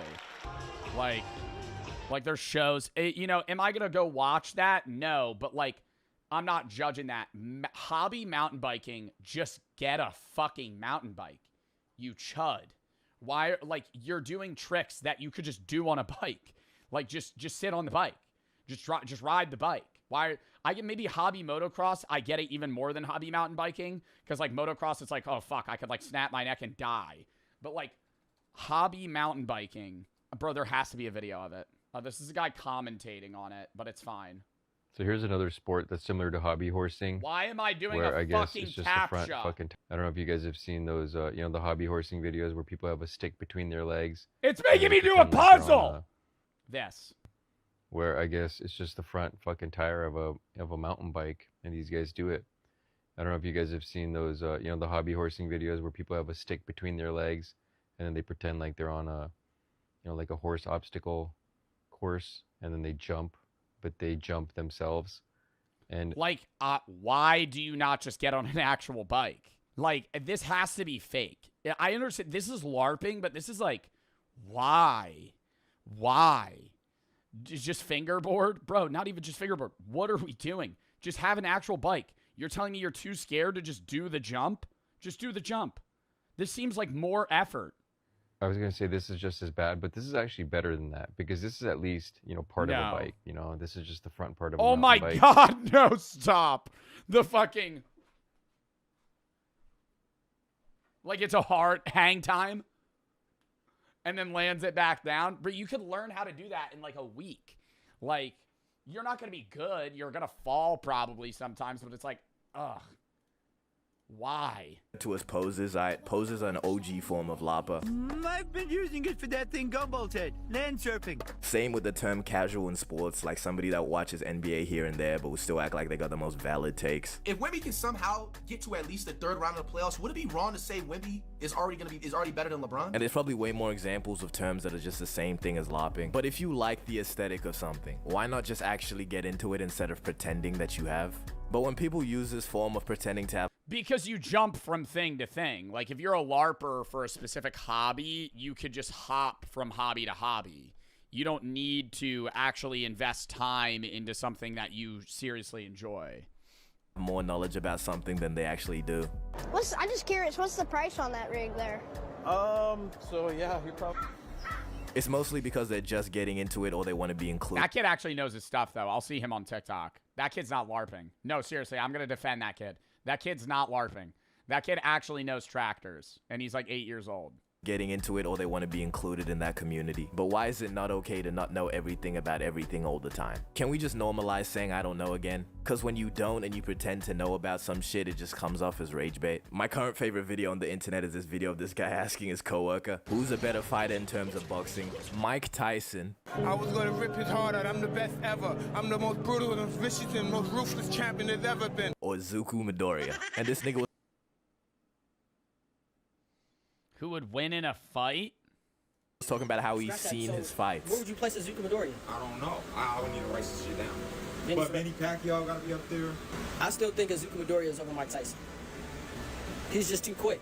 That's great. He got. Just say you don't know who Zuku Midoriya is, gang. It's fine, bro. Oh, I thought he was just going, oh, well, if they had no powers. He didn't know who Izuku Midoriya was. I was going to say there's no world where, like, Mike Tyson with no powers beats Deku. Like, Deku's just fucking eviscerating you. Even though I hate Deku. Deku season 1 would lose to Mike Tyson. And this nigga was talking about how he's seen his fights. Where would you place a Zuka Midoriya? I don't know. I would need to write this shit down. But Manny Pacquiao gotta be up there. I still think a Zuka Midoriya is over Mike Tyson.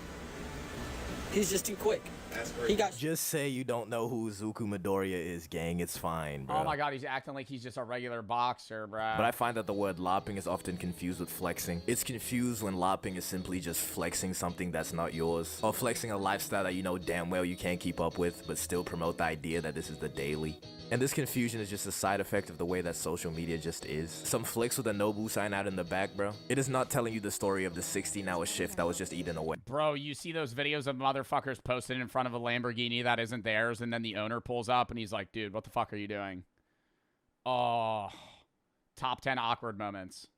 Top 10 awkward moments. You're getting Instagram flex in front of a Lambo that's not even rented. It's just not yours. It's just parked on the side of the road. And then the actual owner pulls up and he's like, yo, get off my car. And the mindset behind lopping is a fucking domino effect. See, from the perspective of a lopper, it's like, why does everyone seem so plentiful and gold? And now you force my hand and I have to rent a Miami high-rise with the last of my savings. And easily the worst kind of lopper is the core sellers. People will lop having a get. Yes! This is what I started this video with. They are the worst. This actual shit. Bro. Might be his, bro. Rented ass BMW.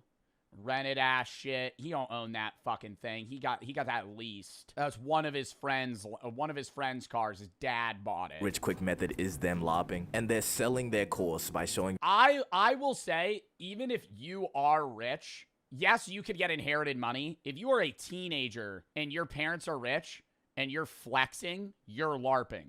Because that's not your fucking money. If once you're like 25 and you have a job, even if you work for your fucking parents and now you have money, okay, fine. But like you're LARPing being rich, even if you are a part of a rich family because you have no money. Like you're flexing shit that isn't really yours. Like it's your car that your dad got you, your mom got you, but is it in your name? Maybe, but it's like, bro, you ain't got no money. They're paying the payments, they're paying your phone bill, they're paying your Wi-Fi bill, your insurance, all this other shit. You still live with them. Like you're not rich. You live with somebody that's rich. Videos of Lambos they don't own and vacations they got from other niggas' videos. I promise, like, and even it's been a witness these past few months. And this is a genuine method people were trying to make money. This is nicknamed the TJR method, and all because people believe this. Yes, he's the one that started it. And it worked. TJR actually is fucking rich.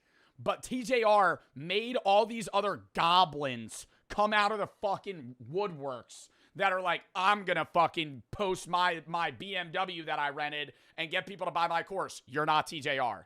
You're not TJR, right? It worked for him. It's not gonna work for you. Ty Lopez is the OG. No, somebody in my chat just said, remember, Ty Lopez did it. No, Ty Lopez is the OG. Here in my garage with my new Lamborghini. But you know what's better than all these cars? Knowledge. I read a book every day. Bro, shut up. Fuck. That was the most annoying ad. in like 2015 or whenever that was posted. And that he lopped himself a Koenigsegg, which is a $3 million car, by the way. But in my opinion, though, I'll just say this is people hating. But there's this idea, which for the most part I think is a joke, but knowing the internet, you just never really know. And it's this idea that lopping is like a form of manifestation. The idea is that in order to become rich, you first have to pretend to be rich. And it's followed up with arguments like this. To sleep, you first have to act like you're asleep. Therefore, lopping is the key to life. But it's not relevant, is it? But there's a niche group of people that don't hate on lopping, but straight up promote it. I saw this TikTok from this guy, Ben Carr, a 10-minute video on how to lop. I have multiple extensive PowerPoint slides on each of the methods. I fucking hate that video. And I'll give it to bro, because this shit is that video and that GIF pisses me off. Revolutionary. Just peep the tech of using screenshots from videos instead of direct images. What do you mean in-betweeners reference? Oh, right here. Just from Pinterest. Reverse image search was a lopper's worst nightmare. This nigga really changed the game. But I'm not gonna sit here and act like lopping is not just human nature. At the end of the day, we all, yes, we all. Also, this guy named Chris he's from Vancouver, Canada. We all somewhat care about other. Ranking everyone on Earth. Wait, no, that's a funny ass bit. He's from Vancouver, Canada. We all somewhat care about other people's opinions. Drop that nonchalant shit 2026, it's going on a mug. But especially when it comes to posting online, I will never believe that I post for myself logic. Because when you think about it, it doesn't make any sense. Give me even one reason that shit did not remain in your camera roll then.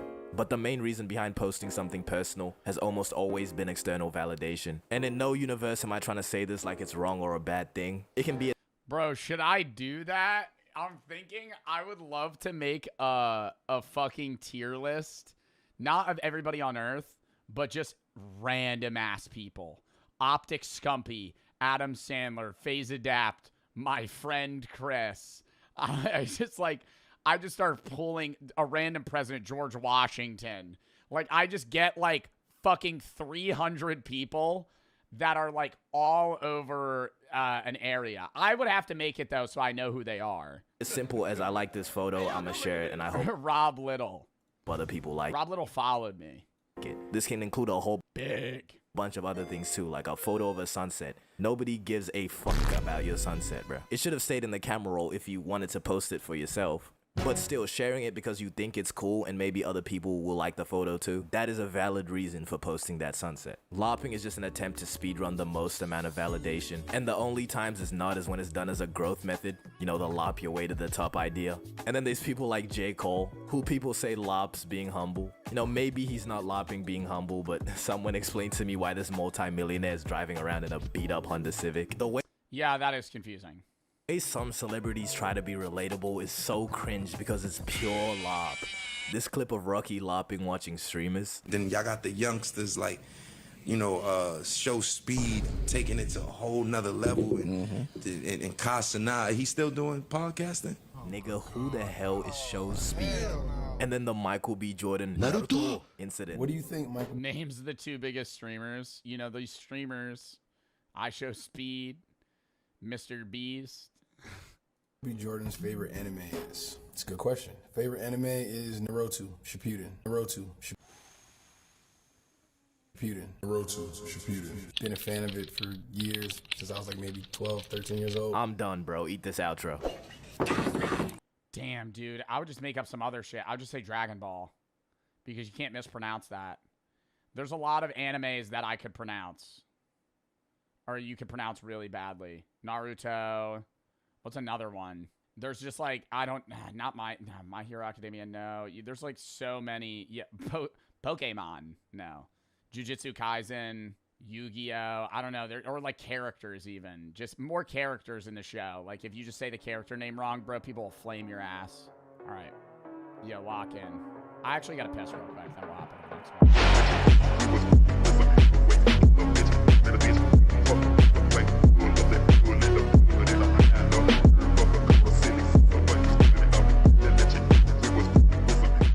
The mystery of the world's strongest drug. This is test subject 34.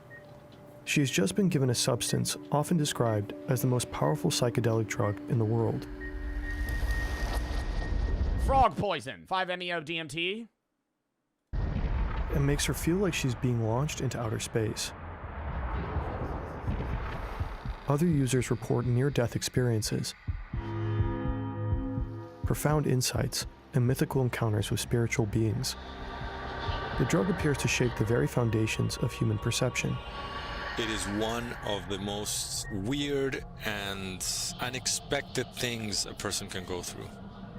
Well, I also feel like being in an experiment where you're given DMT is... I'm assuming it's DMT, because that's the strongest drug. No, it's not salvia, because salvia you have to smoke. DMT... Well, DMT, you also smoke. Well, how are they giving this to her in a hospital? Maybe a pill? I don't know. It has to be DMT, though, because DMT is the strongest. DMT is the thing that's released in your brain when you die, in smaller amounts, though. But dimethyltryptamine, taking this in a hospital setting would be fucking utterly terrifying. Obviously, I've never taken DMT, so I don't know what it's like. But I've seen, videos of people take DMT, bro. They start tweaking. Imagine being on a fucking hospital bed. Beep, beep. Those blinding lights, I would convince myself that I'm dying. We're talking about dimethyltryptamine, or DMT. In its pure synthetic form, it looks like an inconspicuous crystalline powder. It's a very simple molecule. Bro, who was I talking to? Was this on stream? Or was I having this conversation elsewhere? I knew a guy that was given a vape and he hit it and it was a DMT vape and the guy told him that it was a weed vape. And then he started bugging out. I don't think I was told this story on stream. I think I heard this off stream. I don't think I've ever told it though. I forget who told me that. That would be terrible. Imagine that. I forget who told me that. Somebody told me that story and I remember I was talking to, it was a guy. I think it was at a bar. And I was like, bro, were you upset? He was like, no, I had a good time. I'm like, dude, I would have been fucking tweaking, man. Imagine your friend, you're drunk. Your friend hands you a fucking vape and he's like, oh, don't worry, it's THC. You fucking hit that shit, it's DMT. You just start tripping balls in public. Huh. And yet, DMT has been puzzling scientists around the globe for more than a century. The substance has been used in indigenous cultures for thousands of years. It occurs naturally in plants, animals, and even in the human body. But when I always wonder how they figure that shit out from frogs. Because 5-MeO-DMT is the strongest type of DMT. And it's from the secretion frogs a Sonoran toad has. And the Sonoran toad releases this like whitish pus poison. And so they'll put the frog on like a platform and poke it to scare it, and then they'll scrape the poison off of its back, dry it, and then smoke it. Interacts with our brain, things seem to go completely off the rails. Many users say DMT fundamentally changed their lives.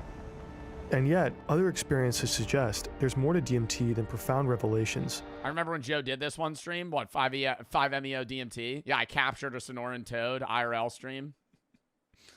Me and fucking FaZe Lacey. Me and Lacey went to the middle of the desert, captured a Sonoran toad, fucking scared it, and smoked it. Sitting there going, Mystical encounters and medical promise.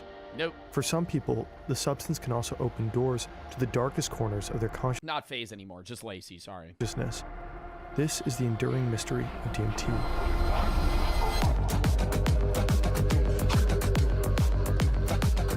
Out of nowhere, what is this intro?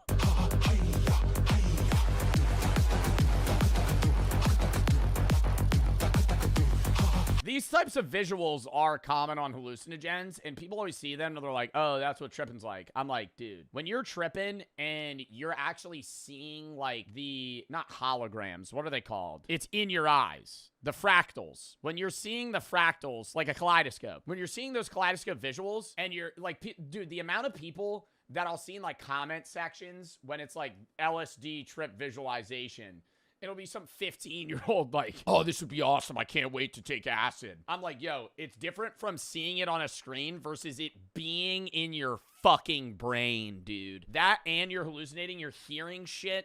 Everything's heightened. You're basically taking poison, right? Because you're fucking tripping balls, dude. If it's like, it depends if it's like psilocybin, because that's like bug poison. But I think this visual is supposed to be the guy that invented acid. That's a crazy story. Guy that invented acid took it on the way home from the lab. He rode his bike back and he was tripping balls. Imagine inventing acid and then being the first guy to take it.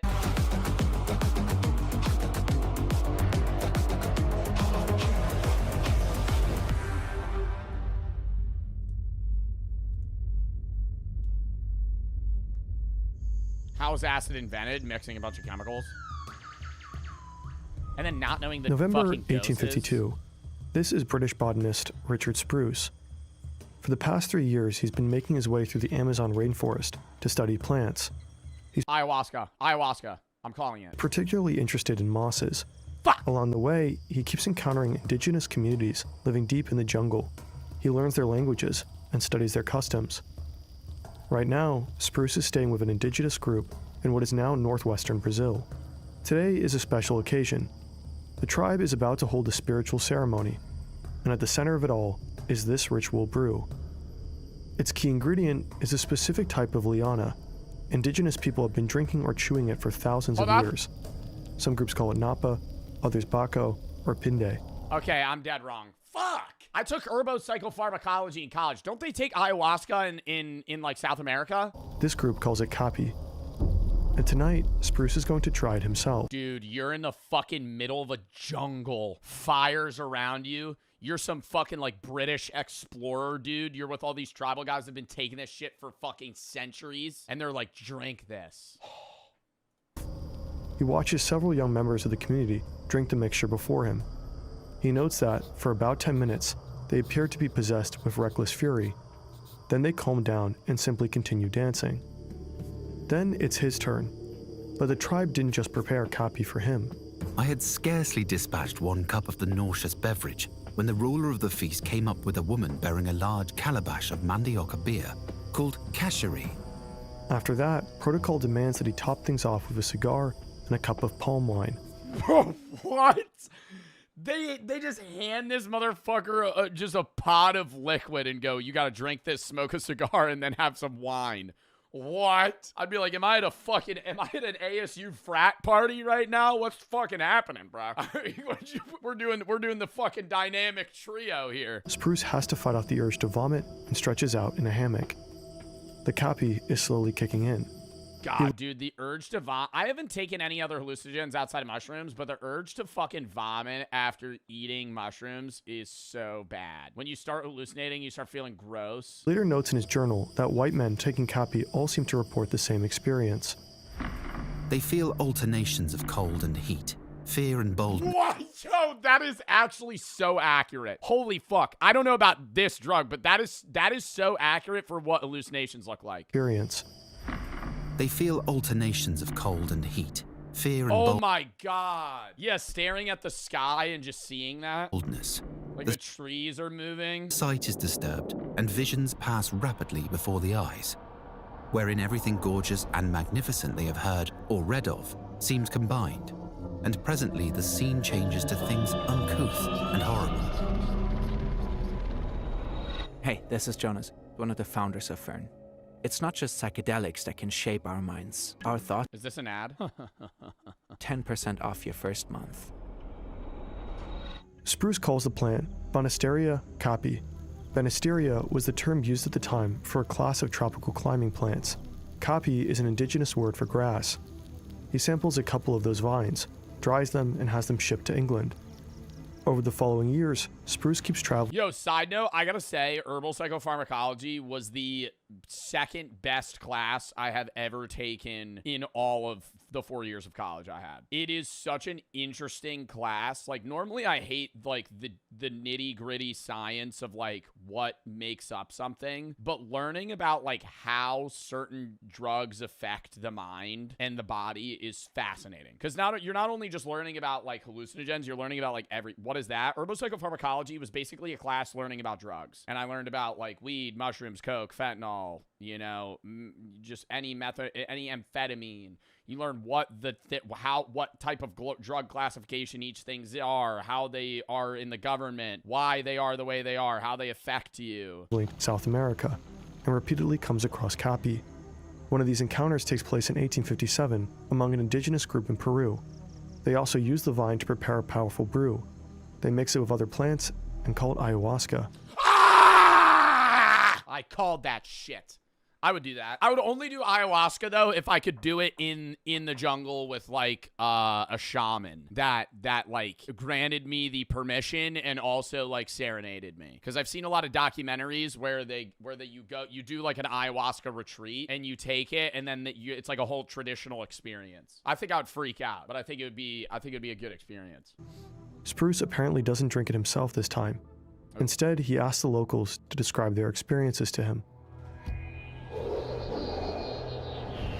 To Spruce, the brew remains an unsolved mystery. He simply can't figure out which particular substances cause these extreme effects. He's already familiar with opium and cannabis, but copy seems to be much more potent.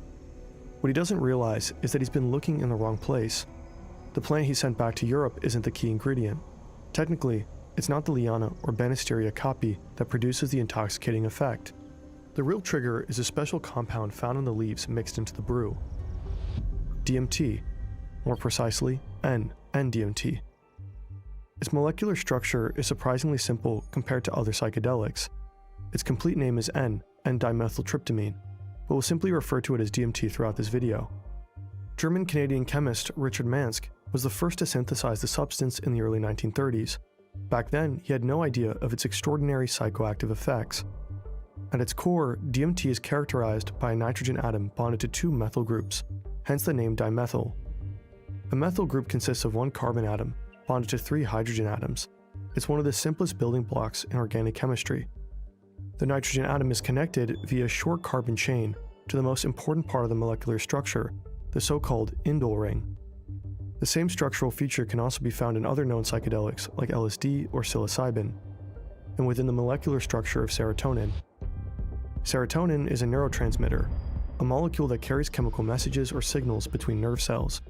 It plays a key role in some of our most essential bodily functions, from mood, sleep, digestion, and nausea, to wound healing and sexual desire. Because of their structural similarity, psychedelics like DMT combine to the same receptors usually used by serotonin. They're like key locks, and drugs are like specific keys that act on specific key locks. And so these classic psychedelic drugs, with which DMT is one of them, act on specific key locks in the brain. And that is such a great way of explaining it. Oh my God. That certain drugs are keys to certain locks in your brain. Specifically, and then they affect you in different ways. These serotonin receptors in the brain. This is Chris Timmerman. He's a What's the worst drug? Depends what you're talking about. Fentanyl. Right now. Not to say that there couldn't be a worse drug in the future. Fentanyl kills the most people for the amount of users that have used it. Like, more people have died from other drugs historically, but fentanyl is definitely the worst. In terms of strong, it also depends on what type of drug you're talking about. Worse in terms of addiction, worse in terms of death rate, largely it's still fentanyl. Scientist and one of the world's leading researchers on DMT. He spends much of his time traveling for research, so we're lucky enough to catch him on a video call. It's likely that DMT was also the main active compound in the brew that Spruce encountered back in the jungle. Today, that mixture is widely known as ayahuasca. To produce it, you mainly need 2 ingredients. The first one consists of plants that contain DMT. They grow across large parts of the Amazon basin, though not exclusively there. The second ingredient is the copy liana, documented by Spruce. It doesn't— Wait, so these 2 substances are not inherently hallucinogenic themselves, but when you mix them, they release the compound? Contain DMT itself, but it is crucial for making the DMT in the brew psychoactive. I wonder how they figured that out historically. Like, do you think that shit's by accident? Hallucinogenic mushrooms for sure. Like, imagine being the first Homo sapien to be like, ooh, a mushroom. Eat that shit, and you start tripping balls, bro. I mean, that's like a theory on how a lot of religions are made, is because most people historically have taken hallucinogens without knowing it and then seen shit that they think is supernatural. But yeah, trial and error, maybe if they're trying to figure out something. I think like that's how they determine what's bad and good in terms of, what's going to kill you plant-wise. Like, people eating mushrooms, some mushrooms kill you, they avoid those. Some mushrooms are just good to eat, and then some are for, like, rituals and then just, getting high. But in terms of, like, ayahuasca, I feel like it had to be, like, accidentally these things were mixed together. Somebody was hungry and ate it, and then they tripped balls and went, that makes me, bug out. Mixing and boiling the 2 together produces the psychedelic plant drink known as ayahuasca. Psychedelics are generally considered physiologically safe and non-addictive. That's one of the key differences between them and drugs like cocaine or amphetamines. those primarily act as stimulants. They artificially increase dopamine. Yeah, I don't promote the use of psilocybin or mushrooms, but I do try. One of the things that we talked about in herbal psychopharmacology was that mushrooms have the highest safety rating out of any drug in terms of addiction potential and death rates out of certain drugs. That and then marijuana, I think, was like a close second. And neuroepinephrine levels in the brain and strongly activate our reward system. Psychedelics, on the other hand, alter perception itself. Users may see or hear things that aren't there. Have you ever used Kratom? Yes. How would you describe the high from Kratom? I got high on Kratom probably like 20 times. It really depended the amount I took. Kratom in low doses was like a mixture of a nicotine and weed high. I think that's like, I feel like the best thing that I've ever heard marketing wise is if a product is free, you're the product. And I feel like that is the most true. Like, if you're not paying for the use of something or an item or anything, you're the product. You're the guy that's making that company money. Between honey and small business. Whether it's selling your information or like using data or, you know, mining Bitcoin on your computer. I've reviewed interviews and much, much more. What about ripping a free Muha? If somebody just gave you a free Muha med, I think you are ripping straight vitamin E and you're probably going to die. You're about to get inside. No one gives out a free card. Into one of the most scummy, predatory business models I have ever seen. You'll also find out why my investigation has triggered multiple class action lawsuits against other corporate giants such as Microsoft, Capital One, Klarna, Rakuten, and Retail Me Not. Per usual, the views, allegations, and conclusions expressed in this series are my opinions based on evidence I have. We are your product? In a content perspective, no. I'm like a middleman for YouTube, right? Like the way YouTube works, I don't run ads on Twitch, so you're not really the product. Like you just watch me for free unless you get ads for pre-rolls. But yeah, I mean, I provide content. I provide the product. YouTube is a company that just, YouTube's like a strip mall. I set up a shop. I bring in customers. YouTube sells the product in my strip mall. I'm just the guy out front bringing you in, right? I have my own little mini store at YouTube strip mall. I don't sell any products. I just sell my content, right? I just gather attention, right? I'm a guy doing tricks on the side. And if you come watch me, then they hit you with a Doritos ad. And then I get a cut of that, right? Like, that's how it works. Gathered, which will be shared throughout. Ladies and gentlemen, welcome to part 2 of the Honey Trap.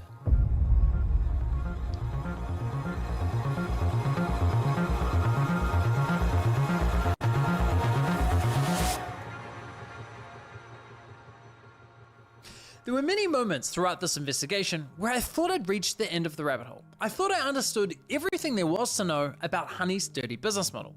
They were claiming the credit for sales they hadn't earned, poaching the affiliate commissions from content creators, and they were intentionally withholding discounts from users for their own financial gain, rendering the entire value behind their core product a lie. Kinda hard to believe it could get much worse than that, but unfortunately it does. And I realized this after noticing a strange but reoccurring anomaly. You see, in most cases, when Honey popped up at checkout and I clicked apply coupons, a discrete tab would open in the top left corner of my browser.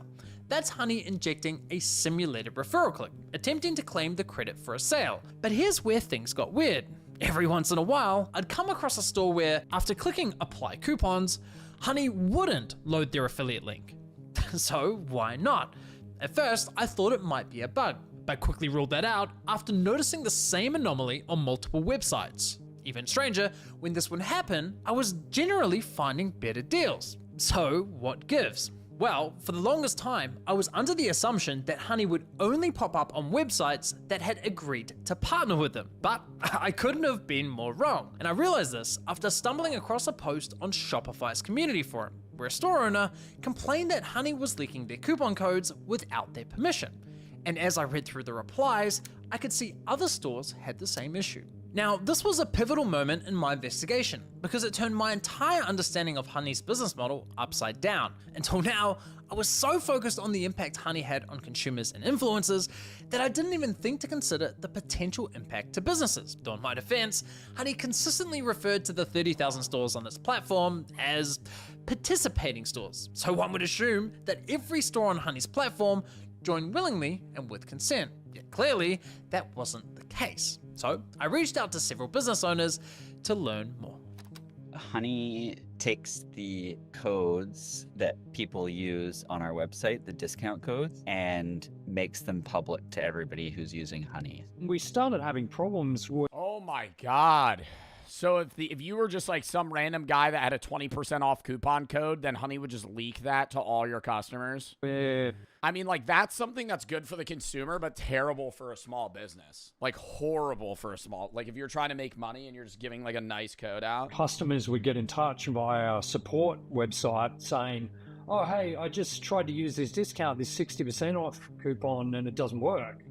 And I'd be like, 60% off? I don't think there should ever be a coupon 60% off. What the fuck? I feel like 10, 25 tops. 60% off, brother. What? Like, how are they making money? We can look into it. Like, dude, that is not your discount. Like, how did you get that? And they'd be like, oh, it just showed up through the Honey extension. I hadn't heard about Honey before, and I was just hanging out on the couch with my girlfriend, and she made some comment about, oh, this app Honey that basically gives you all these coupon codes, and I think she asked if we were on it. I said no, and then she checked out our website and said, oh, you actually are on it, and it's giving this 15 or 20% discount code. And so that's when I found out about it, and I was pretty shocked because I didn't know how long it had been going on for. Yeah, it cost us. Yeah, it costs them. I feel like the only solution in this situation, if you're a small business owner, is get rid of coupons. You know what I mean? Like, you can't get rid of Honey, but you could get rid of codes. Like, just don't allow coupon codes. You know what I mean? Like, that would be the... I'm not saying, like, Honey's not in the wrong here. They are. But, like, that is a solution. It just sucks because then you can't give... There's no sales. Thousands. And I haven't even looked into how far back it went, but I know we just ended the code right away. Now... Oh, so they could get rid of it. If you think that sounds bad, well, trust me, it gets a whole lot worse. Or the other loop around would be, like, a limited coupon number. You know what I mean? Like, if they just had on their website a 20% off code that only a few people had, and then Honey leaked it to everybody and they were just spam using it, they lose thousands of dollars. The only other thing would be, like, a code that's usable, like, 100 times. First, and then it deletes. It's important we understand the scale. Would you have partnered with Honey in 2019? I didn't do social media then. I was never somebody that did a Honey ad because I wasn't on social media when Honey was, like, popping off. I mean, they probably did ads, like, early 2020 into COVID, but, like, I wasn't nearly big enough or even making money to get offers. But I mean, on surface level, yeah, I probably would have taken it. Of this issue. As you just heard, these store owners clearly never consented to being on Honey, so they can't possibly be among the so-called 30,000 participating stores, right? So why? Okay, let me give you a rundown.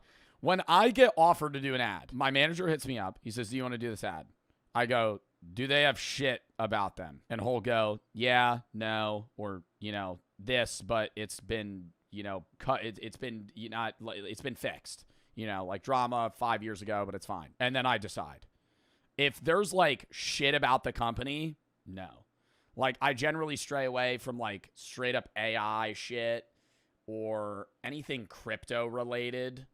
Like, there's a lot of companies that are crypto related that want to pay me like crazy funny money. And I'm like, nah, because I can't be like, yo, go invest in meme coins on this site. Like, I do DraftKings ads. Like, I've done sports betting ads, but like, I stay away from straight up casinos generally. Sports betting is kind of like the end that I'll go to usually. Was Honey lying to consumers? I would do like an alcohol ad though. I've said that. I would be like 21 or older. If like Corona wanted to pay me, I'd be like, fucking Jack Daniels. About the true number of stores supported by its platform. And just how many stores did Honey add to its platform without consent? Was it hundreds, thousands, tens of thousands? Well, that's where things get interesting. You see, when I started combing... Bad Dragon, I got sex toy offers, never did them. That one I was like, I didn't know though, right? I did a Trojan ad, that was easy because it was just like prevent STDs, use condoms, Trojan, right? But this one company reached out to me, it wasn't Bad Dragon, and I was like, I don't know. Through the business side of Honey's website, I noticed... Why do they use you for those types of ads? Demographic. Like that company wanted to reach out to me because a large percentage of my YouTube audience is in their early 20s, and people in their early 20s would buy sex toys. So like that's just same thing with like DraftKings. Like a large percentage of my audience is like men between 18 and 30. So it's like those are the people that are either going to be using DraftKings or already do use other sports betting websites. That Honey claims to only be partnered with 10,000 brands. That's 20,000 less than what they advertise to consumers. So I figured, okay, I guess 10,000 stores intentionally partnered with Honey and the remaining 20,000 never signed up. Now, that would already be incredibly concerning and deeply misleading. But as it turns out, the deception is far worse than that. You see, as I continue digging... Isn't sports betting 18 plus in the US? 21. Prediction markets are like a loophole in that though. I stumbled across this file from Honey's extension called supported domains, which gets loaded onto your computer when you install Honey. And this file contains a list of over 180,000 online stores. Wow. That's a massive discrepancy from what's advertised anywhere on Honey's website. Now, of course, we could start making assumptions based on those numbers alone, but we don't have to. Because it just so happens that Honey also keeps detailed information for each of the online stores in this list. Oh my God. The reason they give you the code on non-participating stores is because if they let you use the code, they could track down what you bought and then sell that information to other advertisers to make money on you and your purchasing habits. And it's relative. It's why every time, bro, you ever talk about something and then the next day you get an ad about it? Relatively easy to access. You're sitting there like, that data. For example, some hyper niche thing. On Chrome, if we click Manage Extensions, turn on Developer Mode, click on the Service Worker for Honey, and click on the Network tab, we can now monitor what Honey does behind the scenes a little closer. So if we say visit apple.com, we can see that Honey is now accessing information from their database related to Apple. Looking at this one in particular, we can see that 2.9 million Honey users visited Apple's website in the past 30 days. We can also see that none of those users saved any money from coupons because, well, Honey has no coupon codes for Apple's website. We can even see internal support and monetization notes that were left by Honey's It's just tracking everything you do online. Employees. Interesting. Most importantly, however, we can also see that Honey has an affiliate link for Apple's website, confirming that Apple does have an affiliate partnership with Honey. But if we look at the same data for, say, Abercrombie & Fitch, we can see that Honey doesn't have an affiliate link, yet Honey is still offering coupon codes for that store. And sure enough, if we click Apply Coupons on Abercrombie & Fitch, Honey doesn't load an affiliate link through that infamous sneaky tab. Aha! Things are starting to make more sense. So all I had to do now was collect this data for every store in Honey's database. The only problem is, collecting this data for one store is easy, but doing it for 180,000, that would literally take years. Unless, of course, you created a little program that automated the entire process, crawling through that massive list, scraping Honey's data. Yo, bro, motherfuckers that understand computer coding are like too smart, man. Like, if you're able, bro, I remember I took coding in high school and it was like a fucking pain to even like figure out an Arduino kit to like make a light flicker at a certain rhythm. Like, for you to be able to like make a code to like comb 180,000 websites on like what it tracked for Honey, yo, Brady, yeah, I mean that's Brady, bro. Like, that shit's freaky. How do you know that? Store by store and print word hello. Neatly organizing the most relevant data points into a nice, easy to read spreadsheet. Well, that's exactly what we have here. But I can't take any credit for the spreadsheet because this was all the work of someone much better at this stuff than I am, and he goes by the name of Yalta. He's a developer. Yo, imagine it was Brady. I know Yalta's probably better than Brady at this shit, but that'd be really funny if it just like flashed like Brady's face. But nice, easy to read spreadsheet. Well, that's Just my editor, Brady. Exactly what we have here. But I can't take any credit for the spreadsheet because this was all the work of someone much better at this stuff than I am, and he goes thank him enough because holy shit, there is a treasure trove of data in this spreadsheet. We now have all the details for every store, every coupon code, every developer note, all curated into one lovely spreadsheet. It's oh my god, glorious. PayPal will not like me having this data, but too bad. And Yalta will be releasing this data publicly on Twitter shortly following the release of this video. Link to his Twitter is below, so make sure you give him a follow if you want to catch that drop. Alright, so now that we have this spreadsheet, we can finally confirm that at the time this data was collected, Honey supported 35,000 stores with affiliate links and an additional 146,000 stores without affiliate links. So yes, there was some truth to their claim of supporting 30,000 participating stores. They just conveniently left out the eeny-weeny fact that they dragged an additional 146,000 stores onto their platform, presumably without consent. Now, consider the problem is, like, I feel like the average consumer wouldn't really care because it's like they're more worried about like whether or not they're saving money versus if the company that, you know, doesn't want to participate. Like, I mean, you would, but I'm saying, like, if you ask a regular person on the street and they're like, yo, they don't care, you would just be like, whatever. I get 20% off, who gives a fuck? This. They could remove their code. If you're Honey and your platform supports 180,000 stores, surely you'd be screaming that from the rooftops, right? 180,000 sounds a whole lot more impressive than 30,000. Honey knows that, so why hide the real number? Clearly, Honey decided that keeping this little secret to themselves outweighed the benefits of advertising it. Now, as a consumer, you might be thinking, so what if Honey leaks a few coupon codes? Even if a business never gave consent, surely that would just drive more sales for the business, right? Well, it's not that simple. Why? Well, you see, coupon codes are more than just discounts for consumers. They're also a vital marketing tool for businesses. Virtually all coupon codes have a strategic purpose behind them. For example, many online stores will offer a 10% discount as an incentive for signing up to their newsletter.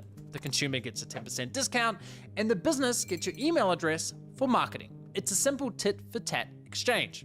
But if Honey snatches up that coupon and makes it available to everyone, well, now the business is losing 10% while gaining nothing in return. The entire purpose behind that coupon code gets destroyed. Oh my god, because the coupon code is free and accessible, but only through means of giving, like, your email or phone number to the company. But now you don't have to do that, and so the company just loses on the capability to market to you, so you're just getting raw fucking savings on the deal. Stripping away any incentive for the business to continue offering it.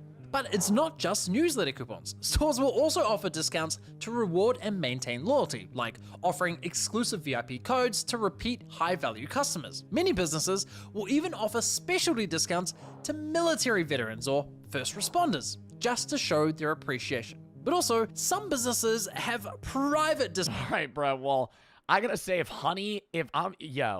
that's gotta be really fucked up. You're trying to buy a product and it's like military or like veteran 5, veteran 15, and you get 15% off. Like, wouldn't you feel kind of bad about using that? Like, you're getting a military discount because Honey input the fucking veteran code. Discount codes like 50 or 80%. Friend of Paul? What do you mean, friend of Paul? Bro, actually, no, that's literally Honey ripping like a family and friends discount code to get like 30% off. Off that are strictly intended for use by employees. Friend of Paul. Or friends and family. So when Honey comes along, employee 80? Yo. I gotta say that sucks, but imagine being the motherfucker that got Honey from a Mr. Beast video and you go to buy a product on some niche website and Honey just inputs an 80% discount code. You're probably sitting there like, yo, in the moment, you're not upset. Like, in the moment, you're like, damn, that shit just saved me $140. Intended for use by employees or friends and family. So when Honey comes along, finds all of these codes and hands them out like candy to its millions of users, not only does it cause on average, though, Honey saves you less money than like if you looked for a code. A negative strategic impact, but it also causes significant financial harm. In fact, this has become such a significant problem for online stores that there are now multiple paid services to help e-commerce stores block extensions like Honey. Even well-known retailers are paying to prevent these issues. Now, you might be wondering, how on earth does Honey get access to private coupon codes like employee discounts if they're not available to the public? Well, I came across this marketing podcast where they discussed the issue. What happens is if I have Honey, for example, and I'm one of your best customers at your e-commerce store, and you decide you're going to do a promotion for your VIP customers, maybe it's a flash sale, and you send me a special code. I go to your website, I legitimately have that code from you, I type it into the promo code field at checkout. Because I have Honey in my browser, it is able to scrape that code then and give it to everybody who uses it. We've seen codes like Military Hero 30, clearly intended for a veteran. And then in another case, wow, even worse, in another case, my CEO found a men's apparel brand where they had a $75 off coupon code, but they didn't set a minimum order value. And so what? So the store was giving you money back? What do you mean? $75 off? You could buy anything? People were able to get unlimited merch. Oh my God. Free over and over again. Holy fuck. Bro, that probably felt like the Chase Bank glitch. Holy shit. You go on American Eagle, you get $75 off. You just buy a pair of jeans. Redo it. Buy a pair of jeans. Redo it. Buy a pair of jeans. You just start you just start getting money in product. Merchandise for free as long as they have their order value at $75 or under. Okay, that's insane. But I have to admit, at first, I was a little skeptical of the claim that Honey was snatching codes from users without their consent. Because whenever I entered in a coupon code Honey didn't recognize, the extension would always ask for my permission before taking it. Or so I thought. But as it turns out, the moment you type in a coupon code, Honey immediately sends that code directly to their servers, and then they ask for your consent. How do I know? Well, you see, a developer who would like to remain anonymous noticed that Honey leaked their source code inside of their iOS app. Whoops. So this developer extracted the code and sent it to me. We can actually further verify this with a live example. Watch what Honey does in the background as I enter in this coupon. Honey realizes that it doesn't have this code yet and asks for my consent to share it. But look at this. Before I've clicked anything, Honey has already sent that coupon code to their server, including the details of— So it's literally just a means of making you feel like you have control when in reality hitting share or not share doesn't matter. How much money that coupon saved me, all without my consent. Now, Honey might argue that if you click don't share, they never actually use those coupons. And maybe they don't. Maybe those codes just sit in their database doing nothing. We can't say for certain. However, if you read Honey's privacy policy, it explicitly states that they collect data such as coupons, promo codes, and deals you found. So while they ask for a user's consent, their privacy policy clearly allows them to take that data without it. So why does this matter? Well, it matters because when private codes get leaked, businesses don't just lose money, they're often left in the dark, unable to trace how those codes were exposed in the first place. I've personally found several coupon codes through Honey that were clearly intended for private use. This one coupon I found worked like a $35 gift voucher, meaning I could make unlimited free orders provided my cart value was $35. Yo, I would have I'm being 100% honest, bro. If I was like 18 back when Honey was like, popping off, I would have fucking nonstop ordered shit, man. Like that would have literally been like Clash of Clans, free gems, glitch come true. Like I would have ran that shit up. Oh my God. If I was on a website, I don't even care what it was. I'd buy pounds of paper clips. Like if I was buying some shit from Staples and I got a $50 off gift card, I would just run that back 1,000,000 times. Or under. When I alerted the business, they appeared to have no idea how the code had been leaked. Now, believe it or not, this nightmare for online stores only gets worse. So we usually use discount codes as a way to track when influencers or partners are sending traffic to us so that we can identify the sale was... That's what I was saying earlier. ...attributed to that influencer. And that's what fucks over the influencers.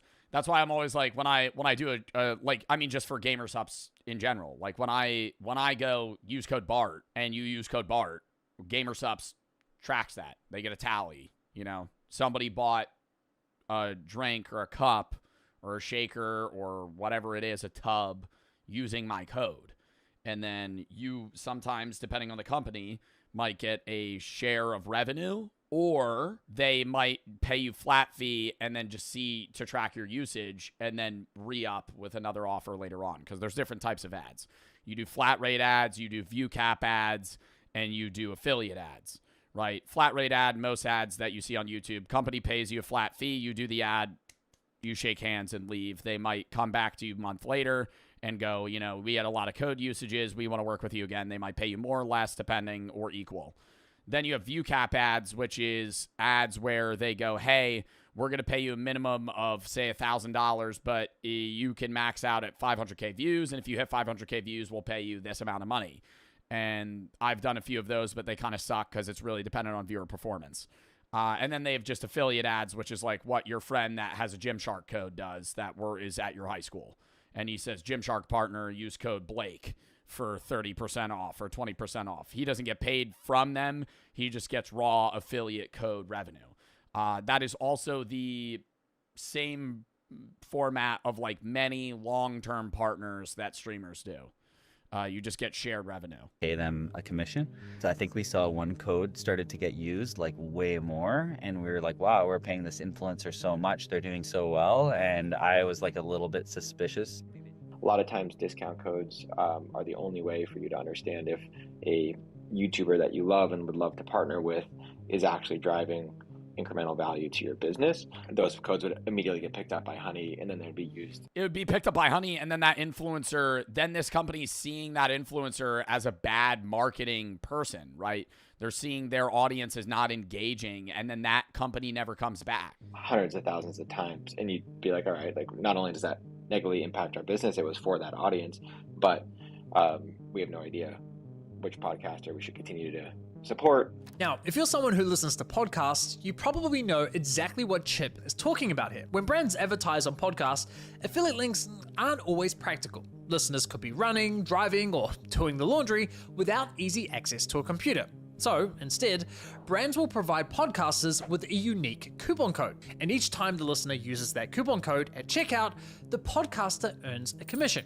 Just like an affiliate. Oh my God, yo, I was watching Family Guy on the hotel fucking TV on cable when I was in New York. And there was I forgot how often ads show on cable TV. Every 5 minutes there was ads. And it was for this off-brand, it wasn't Dollar Shave Club. It was like an off-brand Dollar Shave Club. It spammed that ad a million times, and it spammed the same Nugenix ad every time. And it was this old fuck that used to be in the MLB that was like, yeah, like my dick doesn't get hard anymore, and then I use Nugenix, and like now I'm a big man again. I'm like, yo, what the fuck am I watching? And it was that ad over and over again. Bro, listen, this is relevant to the Honey story. Trust me, I'm going to loop it all back. He didn't actually say that. It was like this guy lifting, and it's like, yo, Robert, you look big. And he's like, thanks, man. I've been using Nugenix. Total T. Total T. You know, men over 40, their fucking testosterone goes lower, so they need to use this, and it makes them stronger and shit. And then it flashes to this big burly man that's like really fucking hot. And he goes, and she'll like it too. And it's basically saying like, hey, your dick will fucking work again. And then I got Vietnam flashbacks to when I used to work at GNC, and they used to tell me that I should tell that to old men. And I was like, oh my God. Because when I used to work at GNC, they used to sell Nugenix. And part of the selling point was like, hey, if you can't get hard, like, this might help. But like, you got to nonchalantly bring that into the conversation. And the reason I'm bringing this up is because every ad break was a Nugenix ad, but every Nugenix ad break had a different discount code.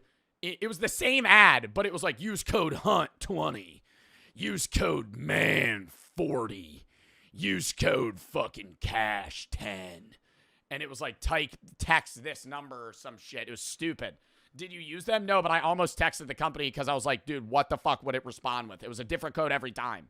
So these are not your typical coupon codes. Behind them, you have an influencer that's trying to earn a living, you have a business paying to promote their product, and there's usually a contract binding the two together. Regardless, Dude, I couldn't get over it too, man. It was just, and she'll like it too. Just say it. Honey will step in, leak the codes to users, disrupting that business relationship. The result? Not only do brands end up losing money from the leaked discounts, on top of that, they're now forced to pay undeserved commissions to the influencers whose codes got leaked. It's easy to imagine how quickly something like this could spiral out of control.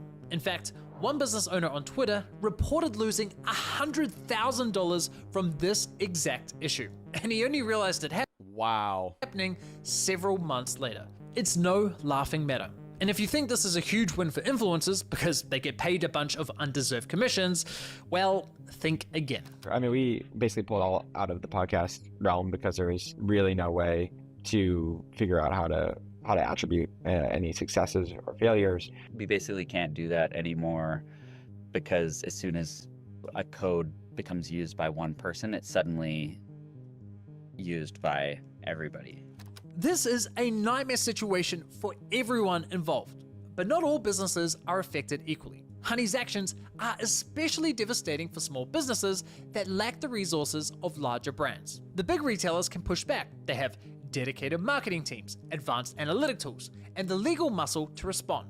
Smaller businesses, on the other hand, don't have that luxury. So when a multi-billion-dollar company like PayPal piles on more obstacles, it's not just frustrating, it's downright predatory. In fact, Made in Cookware CEO Chip perfectly summed up the devastating impact Honey's actions can have on a small business. When you're in the early stages of building a business, you're in the stage of, will this company even work? Is there product market fit? How do I scale this thing? Can the economics work, right? And so all the things we talked about, these discount codes and the kind of removal of attribution and killing margin, like those really affect the early stages of a company, from everything from where do I put the next dollar in to make sure I can survive down to, you're taking 10, 15, 20% of my sales without me wanting it. And we have digital marketing costs, we have shipping costs, we have all these stacks of costs that not only are getting more inflated over time, like FedEx has been raising their rates over time, warehousing. Well, and being a small business is really hard because you already have to try and have competitive pricing to match other big retailers. And then when Honey's already slashing those codes,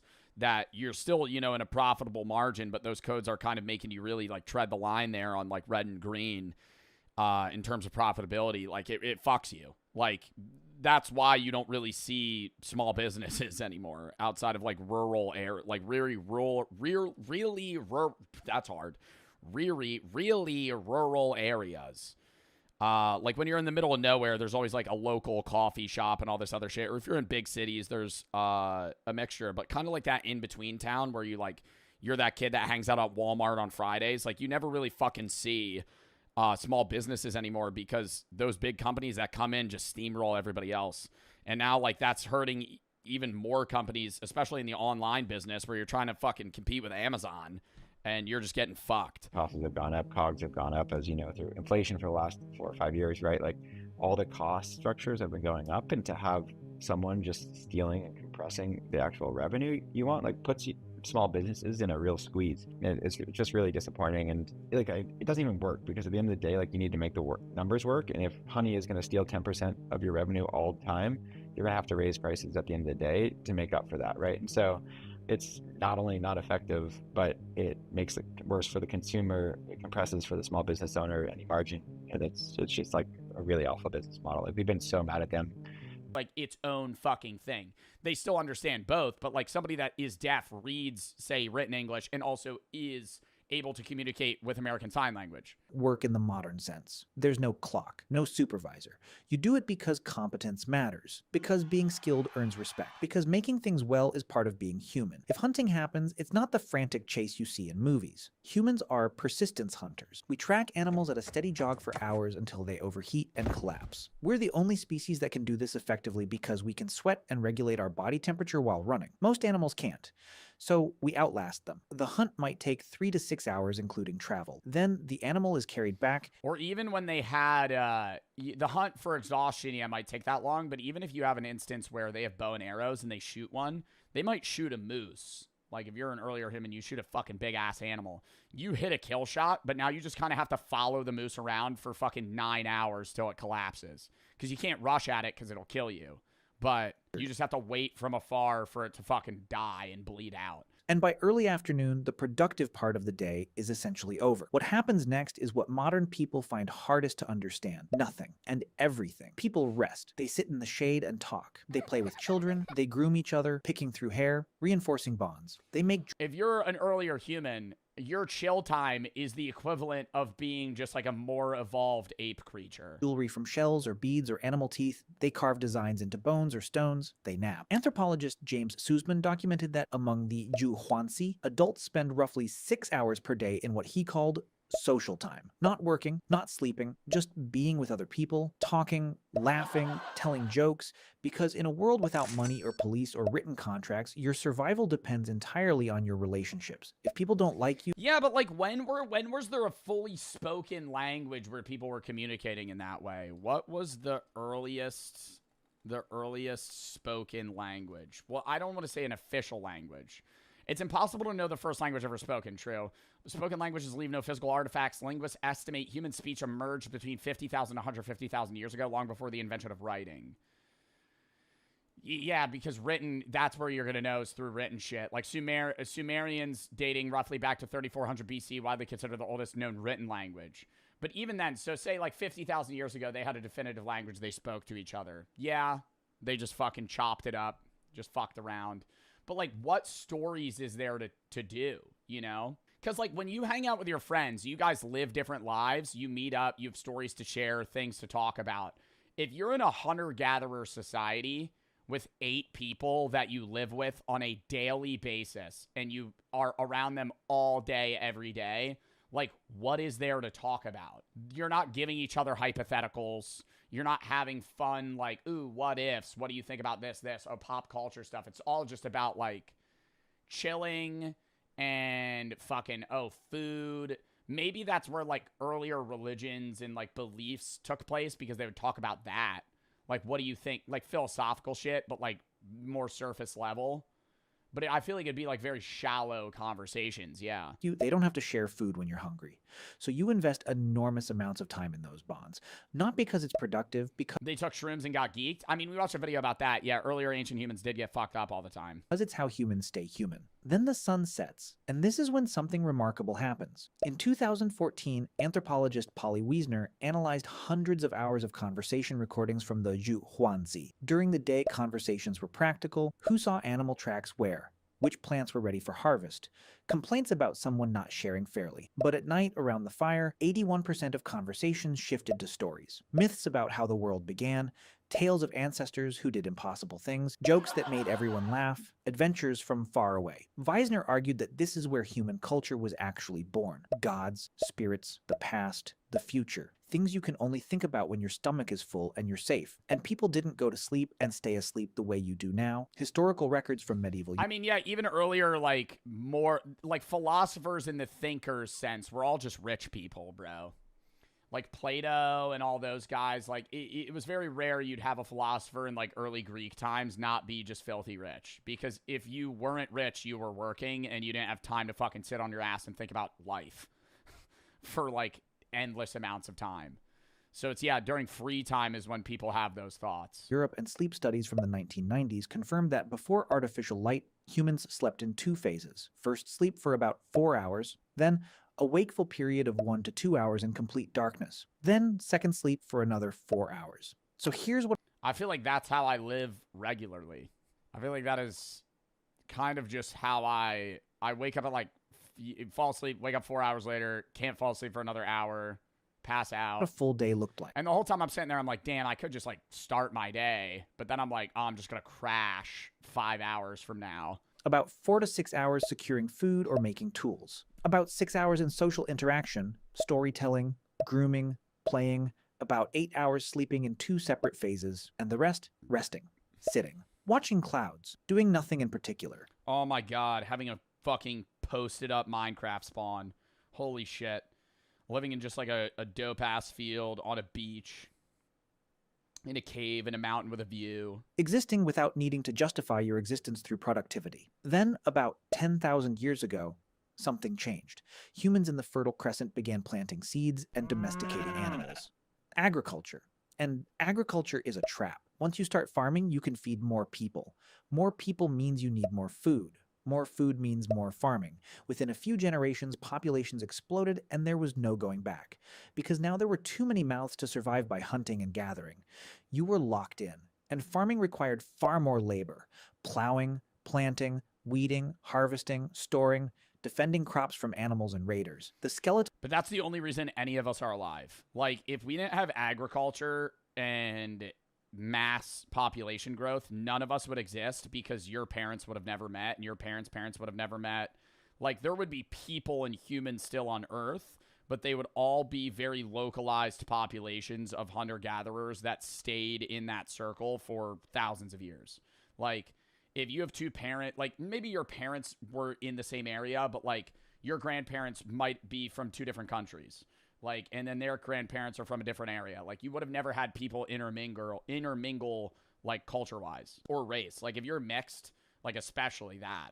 Like, if you're, like, half black, half Caucasian, there would have been 0 chance your ancestors would have fucking met without agriculture. Early farmers worked harder, ate worse, and died younger than the hunter-gatherers who came before them. But the population kept growing, and with larger populations came specialists, toolmakers, potters, weavers, inventors, then soldiers, priests, administrators, and eventually jobs, employment. The idea that your time belonged to someone else in exchange for resources. By the time we built cities, the original human lifestyle was gone, replaced by schedules, obligations, the need to work most of your waking hours just to survive in the system we created. Today, you spend 90,000 hours working. And it's a constant loop of return to increase production. Like, any surplus of goods is reinvested into the system to grow the system. Like, we're constantly serving the future rather than the present. Anything that you do that's like, oh, this is more efficient, now we could do this. No, let's, like, we watched a video about that with factories. Like, if you're able to, like, more effectively produce energy, instead of just making energy cheaper, you just make more shit that needs energy. Like, that's why prices of that stuff never go down. Because whenever we get better at making something, you just make more things that need that shit. Because now we'll just keep that at like a stagnant $2. We'll make it more efficient, and then we'll add more stuff. So you have more luxuries, but those luxuries never get cheaper. Your ancestors spent way less. You sleep in 1 block and call waking up at 2 a.m. insomnia. They slept in 2 phases and used the middle hours for reflection. You spend your life chasing an illusion of greatness, achievements, wealth, and success by standards society invented. They woke up every morning already free, already enough, and at peace with nothing to prove to anyone. They didn't need to become successful. They were already living the life you're... Yeah, I wonder if there was like a level of, like, what level of depression existed within earlier humans. I don't think it was ever depression. I think there was higher rates of anxiety. Like, that's what I think existed more. I think depression was very far and few between in earlier humans, and it was almost certainly just full-on anxiety. Because you're just worried about dying. Worried about dying, worried about the future. Your fucking leg's injured. You're bleeding out. You have an infection. Like, that type of shit. Working your entire existence to retire into. You make art if you can find time after your job. Like, you trade freedom for safety in modern society. Like, the freedom of this era was better, but it's like, you could die at any time. There's no net to catch you. Made art because they had time, and that's what humans do. We're not a different species, but we live so differently from how humans lived for 99% of our existence that we might as well be. We traded freedom for food security, leisure for population growth, time for productivity, and most of us have no idea what we gave up because we never knew it was there. You think somebody said you think they gambled? Maybe, but I don't know, dude. Imagine being the first guy that made a casino. Holy fucking printing. You're the first guy that invented, like, blackjack, and you're the house. Fuck. You probably raked in money, man. Going to the OG slots. Well, not even the OG slots, bro. Those were, like, glitchable. I'm just saying you're the first dude that invented, like, a roulette wheel. Bet on it. And you're just the house. Infinite money glitch. Legitimately. But everybody would hate you. All right. I have to go piss. And then we'll hop into the last video. I asked 100 people their most controversial opinion. What is your most controversial opinion? I think I would date a Bro, nope. What? I'm about to ask. I was about to say that I don't... Okay, that's a wild intro. I feel like that has to be clickbait. There's no way that's going to be the average take here. I was going to say that the average person's probably not going to share their most controversial opinion. Like, you're going to say something that's a bit lighter. You know what I mean? Like, if you're on camera and you say your most controversial opinion is like, you know, you think ketchup on eggs is normal. Like, it's probably worse than that. Like, you're not going to be like airing out on camera like a highly racist take or something like that. 100 random people for unless you're a Twitch streamer. The most controversial. Oh my God, you interviewed the speaker guy. Holy fuck. Holy ball knowledge. I see that guy all the time. Oh my God, I forget what he says. He says something and then he goes, woo, and he spins it. Controversial opinion. And after we get 100, I'll be asking 100 different people to vote on which one is the most controversial. This is insane. Oh my God. Let's start asking. First of all, you can't change your gender. Why are we being gaslit into thinking that's a thing? That's not a thing. If you want to be a guy and you want to wear lipstick, if you want to wear high heels, that's cool. Do it. But you can't. Well, I don't think they're arguing that. I don't think they're, because they're not arguing. See, that's the difference. See, here we go. All right, yeah, chat's gonna get triggered today. That's the difference. Is I don't think they're arguing about sex, right? Like, I don't think they're arguing male or female. They're arguing that gender is a spectrum. Right, that's the conversation here. Go get surgery and then just say you're a girl. Taylor Swift is not talented, very overrated. Why do you think what? She's overrated? Her singing is meh, she can dance, and her music tastes like unseasoned food. I'm not a fan of Taylor Swift, but I'm not gonna say that she's not talented. Because if you're in a situation where you are a billionaire artist, you're doing something right. Like, there's a difference if you're, like, arguing about Too Slimy and, like, an underground artist of, like, whether or not they deserve hype versus somebody that's, like, actually one of the most popular music artists alive. Unseasoned food. Yeah.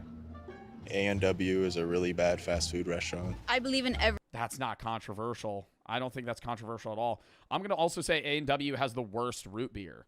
A&W has the worst root beer. Mug and Barks is better.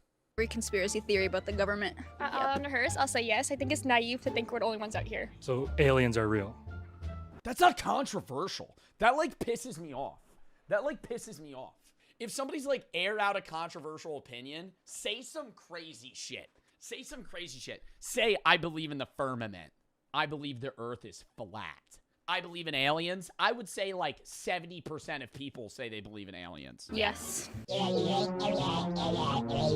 think the Dallas Cowboys are going to win the Super Bowl this year. We had a top Is this recent?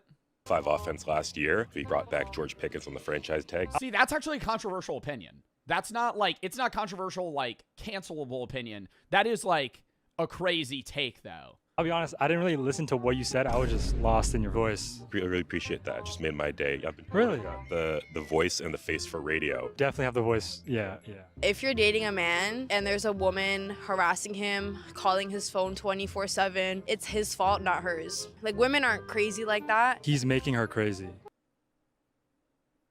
I'm gonna disagree. I'm gonna say that if you have somebody, if you're a man in a relationship with a woman and there's a third person, another woman, that's like constantly obsessing, that's not like his fault. Like, obviously he should block her, right? That's his fault if he's not blocking her. But if she's like making another phone number and texting you, it's like, how is that his fault? Yes. My controversial opinion is I feel like sex work is very glamorized and young girls shouldn't look up to that. I don't like weddings.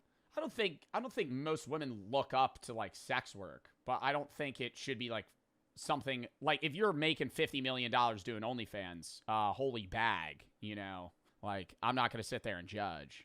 We've turned it into this whole money. Wait, what did he say? Nah, I love this video. Wait, actually, I love this video. Shouldn't look up to that. I don't like weddings. We've turned it into this whole money grab. ABBA is terrible. Transsexual. Bro, I'm not even gonna say weddings are a money grab. I'm gonna have the take that I think funeral services are overpriced as fuck and profiting off dead people, but the best business to get into. Holy shit. That is guaranteed money. Everyone dies.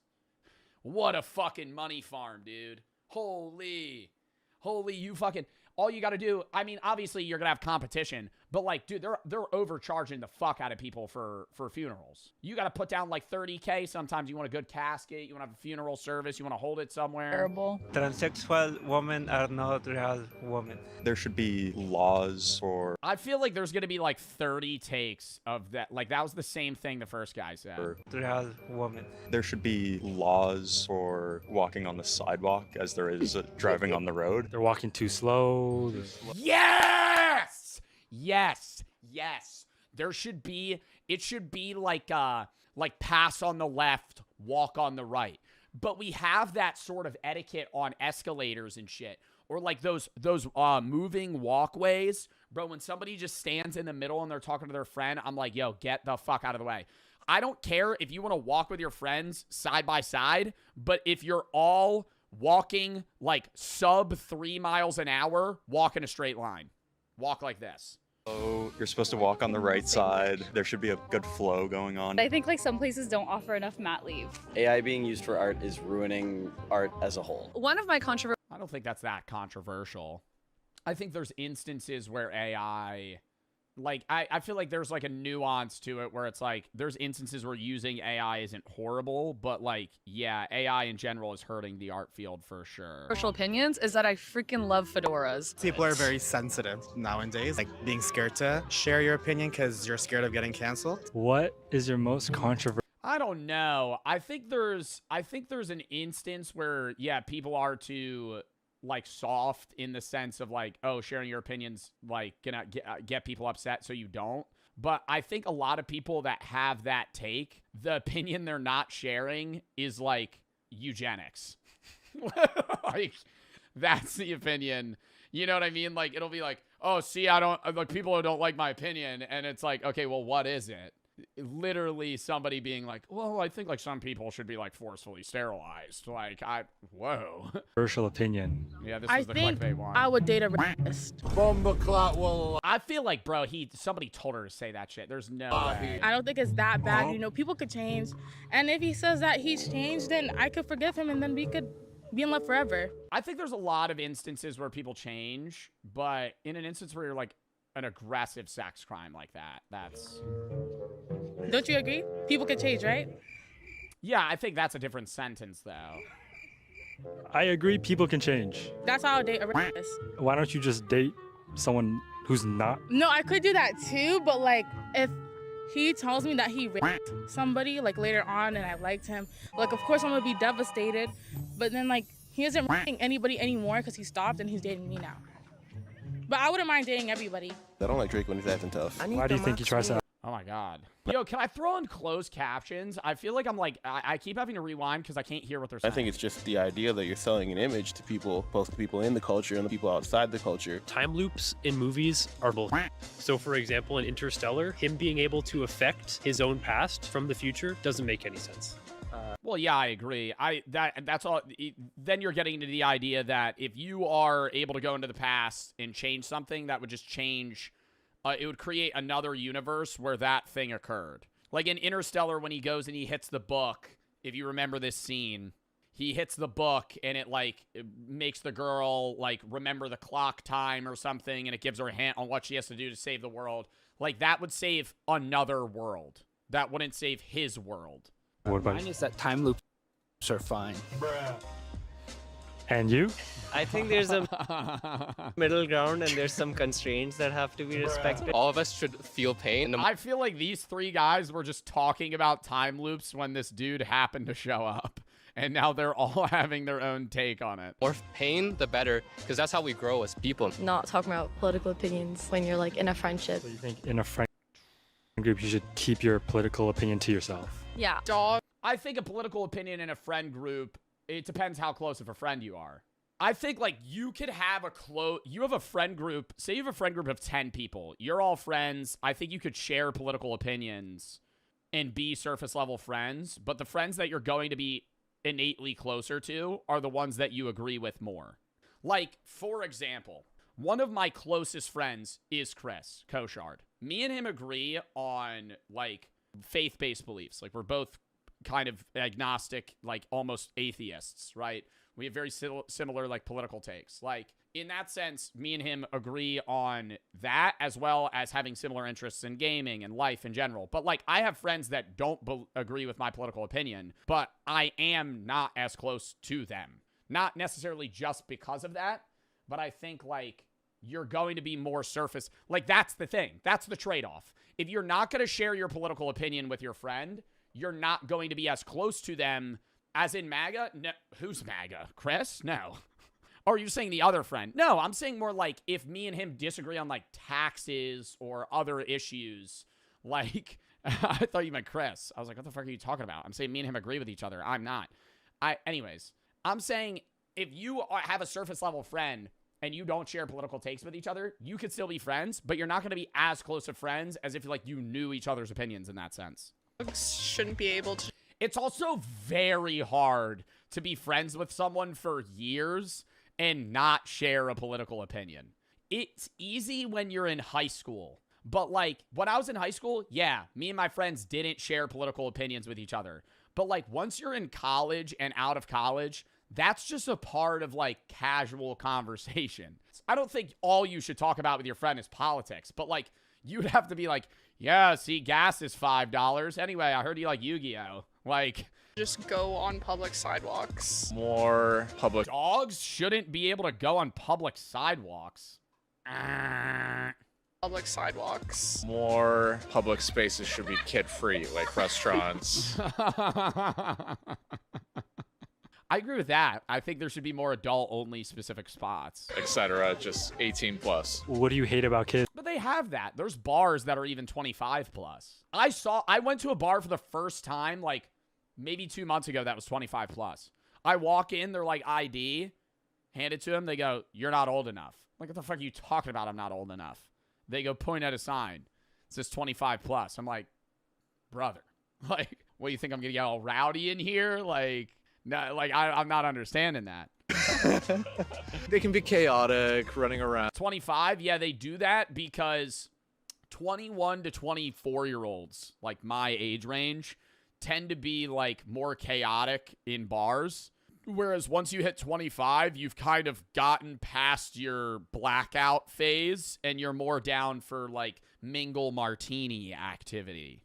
Screaming. You shouldn't have to ask for ketchup when you're at McDonald's. I'll drive away and then I'll realize I don't have any ketchup. I can't turn around not in traffic, you know what I mean? People want to think that having a higher degree. That's one of the worst things too. Getting fast food, ordering sauces, driving away, maybe eating it in your car or getting home, opening the bag and realizing they didn't give you sauce. That ruins the experience. And I've had that happen, and, like, some people will be like, oh, dude, just use your barbecue sauce. It's not the fucking same. It's not the fucking same. Degree means that you're successful. Oftentimes that doesn't really get you anywhere. Not paying your rent isn't really that bad because it's just a pain in the ass to get evicted anyways. You can skip a couple months. Have you ever missed your rent? Yeah, it's worked out. You're chilling. Yeah. On that line of property is theft. I think Plan B should be free. Yes. I just don't think that homeless people should be blamed for being homeless. It's like the city's fault. Girls and guys can't. Dude, we watched a whole video about homelessness where it was like society is built in a structure where the second you stop serving a city, the city just abandons you. Like, I'll agree with that. Like, I will agree with that. I think that if there's a large homeless population, it is largely the city structure's fault.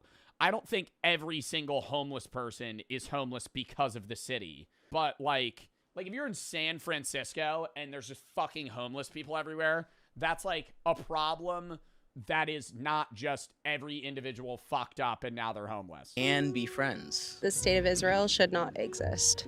Period, point blank. And why do you think Dude, Israel getting into that shit. it should not exist? AIPAC should not be able to... That's not even controversial to say, like, AIPAC shouldn't be able to pay politicians to sway their hand towards Israeli political opinions. Like, now you're getting... I feel like that would have been, like, if you talk about Israel in that sense, like, that would have been more of a controversial opinion, like, 3 years ago, until, like, now it's becoming more and more prevalent in media that, like, Israel just has their hands in, like, every politician's pocket.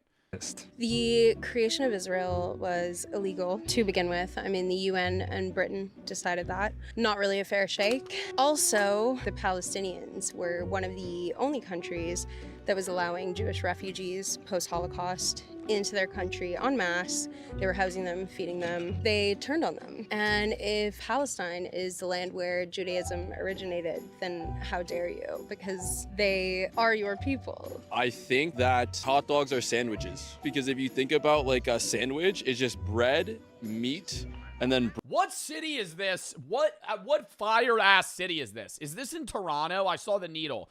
Bro, this is a public park. They're playing volleyball and drinking beers. I feel like this doesn't exist in the U.S. This is awesome. Bread, and then a hot dog. What's hot dog? Bread, meat. I hate this conversation. I'm not even entertaining this. We've had the hot dog a sandwich too much. And more bread. We are 1/3 of the way there, and I'm pretty curious to see how the voting segment is going to turn out. But Bro, it's all going to be on that one girl. It's all going to be on that one girl. Before we get ahead of ourselves, let's head to the mall to ask more people. What is your most controversial opinion? I love that my phone listens to me because then I don't have to try and remember to look. I think that targeted advertising is removing freedom of an individual, but is also kind of cool. When I get an ad for something and I'm like, wow, that's a good ad. Wow, that's a good ad. Wait, that's actually a product I'd use. I'm like kind of creeped out, but at the same time, I'm like, well, you know, I'd rather get advertised things that I care about. Up certain things, it just sends me ads. I'm not important enough. Nothing to hide. Nothing to hide, so I'm like, sure, help me out. Trump is an idiot. Tipping culture is a bit out of hand. A lot of places it's expected, and the behavior to earn these tips is like not even granted. Sometimes I don't even know my waiter's name and they ask for a tip. I don't believe that there's God at all. We pay a lot of taxes here. I agree. Is that a controversial opinion? I feel like we're in a society where that's a controversial opinion when the neutral standpoint is that. If you're in the United States, it's out of the norm to be an atheist. But if you live in like almost any other country, that is like very normal. Like, I think in the United States or maybe North America in general, it's like odd, but to say like, oh, I don't believe in a God. Like, that's not that absurd. What are you talking about? If you are a human that is born, grown up, raised without learning about religion, the norm is to not believe in a higher being. So the argument that it's like, well, atheists have like, I saw some dude the other day go, I saw a Christian convert to atheism. I'm like, there's no conversion. It's not converting. You're not transferring faith, right? Atheism is just lack of faith. It's not like I'm transmitting to like a different fucking group of individuals. It's like, no, you just don't believe in it. In Toronto, and you're not converting. I think we're getting our return on what we pay. Girls playing boys sports. I think like girls can play any sport. What kind of sport would be an example? Football. Maybe that's why they invented rugby. Do more girls play rugby? I believe so. But that's not fair. See, we should get to play football. In a relationship, CTE. the men have to pay more than a girl. I think like 90%. 90% men pay. Yeah. Messi and Ronaldo. I love Ronaldo because he have a lot of aura.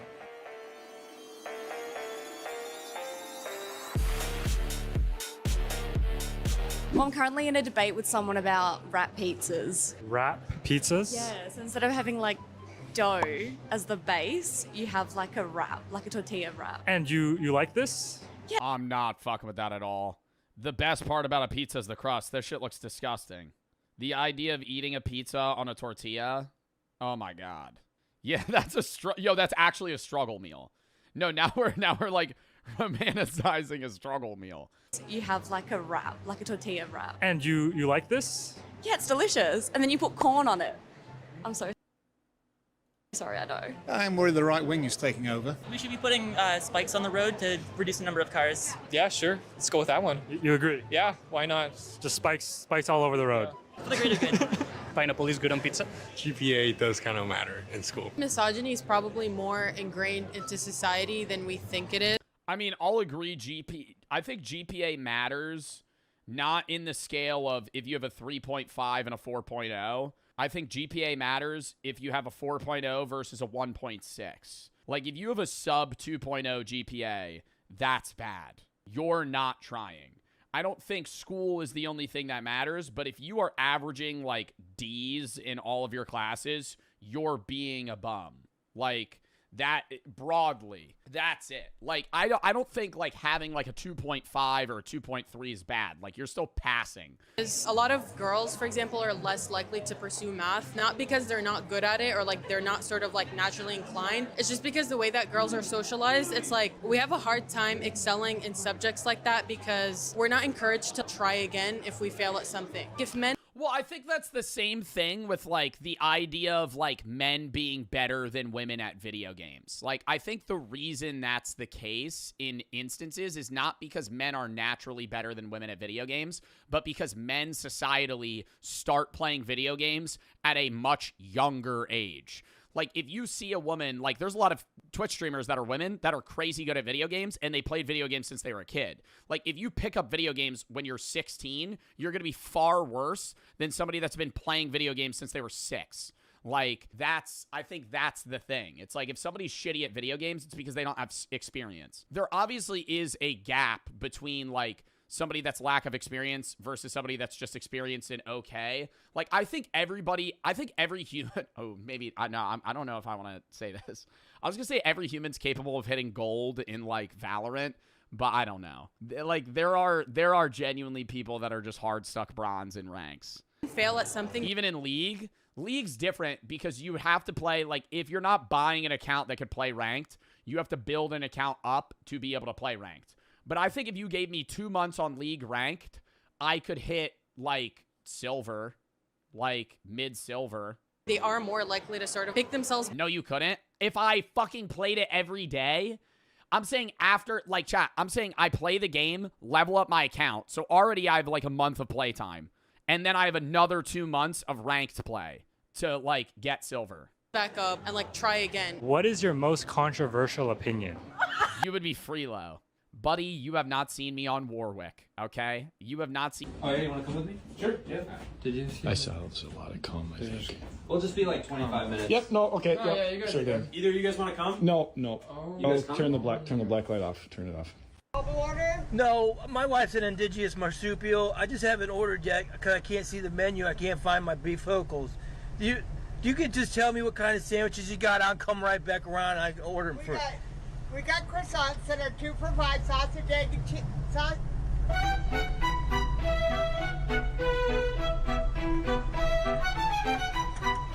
I'm sorry about that. I didn't order yet because I have the child on camera. But she tried to tell me, can you just tell me what kind of sandwiches you got? I'll come back around and order the one I want. I don't want to hold up the line. I just can't see nothing because I got 2 eyes on my left side on my third leg. Oh, we got bacon, egg, and cheese for sandwiches, ham, bacon, cheese, sausage. No, that is the oh my god, bro, that is so funny. Oh my god, dude, I thought it was the video was just gonna cut and then he pulled up to the same like fast food place. Like, I thought it would go to a different place. Same literally just 10 feet over. Oh my god, that was so funny. Okay, so that was 5. So it was shot, bong, shot, bong, shot. Fuck. No more, Joe? Yeah, at this point, brother. I'm happy we did it today. I think this was an executive decision that needed to be made. If I had the imagine I had a Marvel Rivals fucking competitive event like an hour from now. Holy shit, that'd be terrible. I'd be locked in. I don't even know my team. Like, I'd hop in and I'd be like, all right, yo, acting. I'm laughing right now. It's not counting, bro. Acting like I'm sober. Just, okay, so guys, yeah, no. Okay, yeah, no. Okay, you play Squirrel Girl. So, all right, yeah, I think like a Gambit Luna combo would be probably good. I obviously main group, but they're probably going to ban group because we have 6 bans. So I think realistically, I should probably either be on like maybe a Strange, or you could have me on an Emma Frost, something like that. Kind of just like a solid front tank. If you want me to, cheers.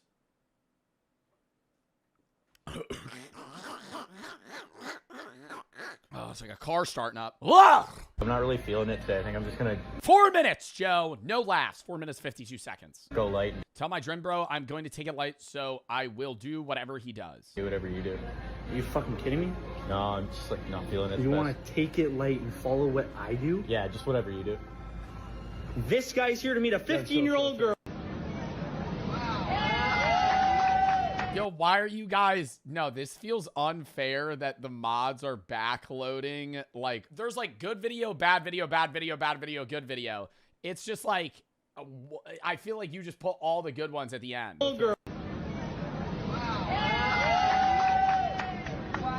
amazing! Was it a portrait? You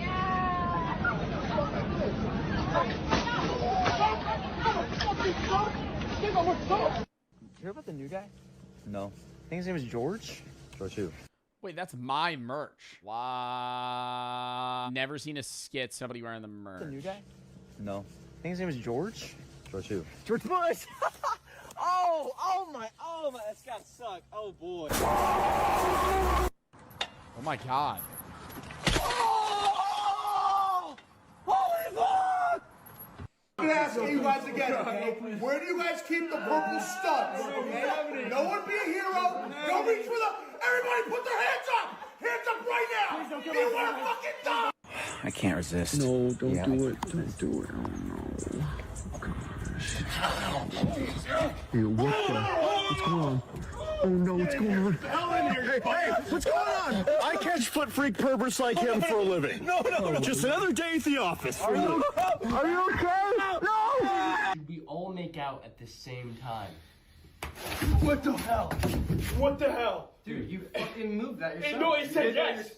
The devil speaks. Bro, he makes so many skits that are like the Curry Barker level of like humor. Bro, we gotta do it now. Like, I think these are great skits. Dude, you fucking moved it. Oh, the Airbnb says we have to take all of our clothes off to get in the hot tub. Oh. You don't do it, we're gonna die. Oh, well, I don't want to get charged a fine. Die!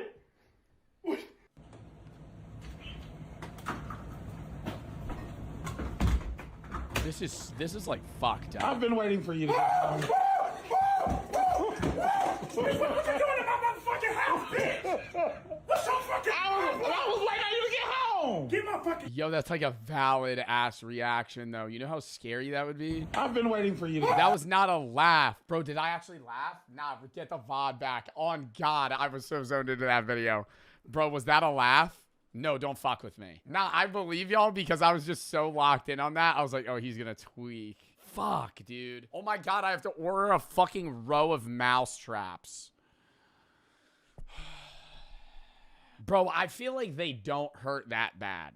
Is that like my ego right now? I've been humbled with like spicy shit, and also like I used to think that I could like kill a fucking gorilla if you gave me a Bowie knife. Like, yeah, hell no, I would get my shit fucked up. But like, I don't know. I feel like if I like on my pinky, yeah, that shit would be like, oh fuck, it feels broken.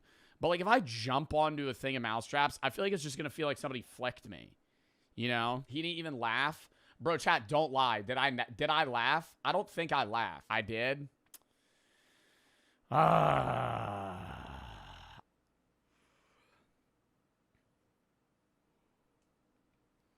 I'm taking the piece out.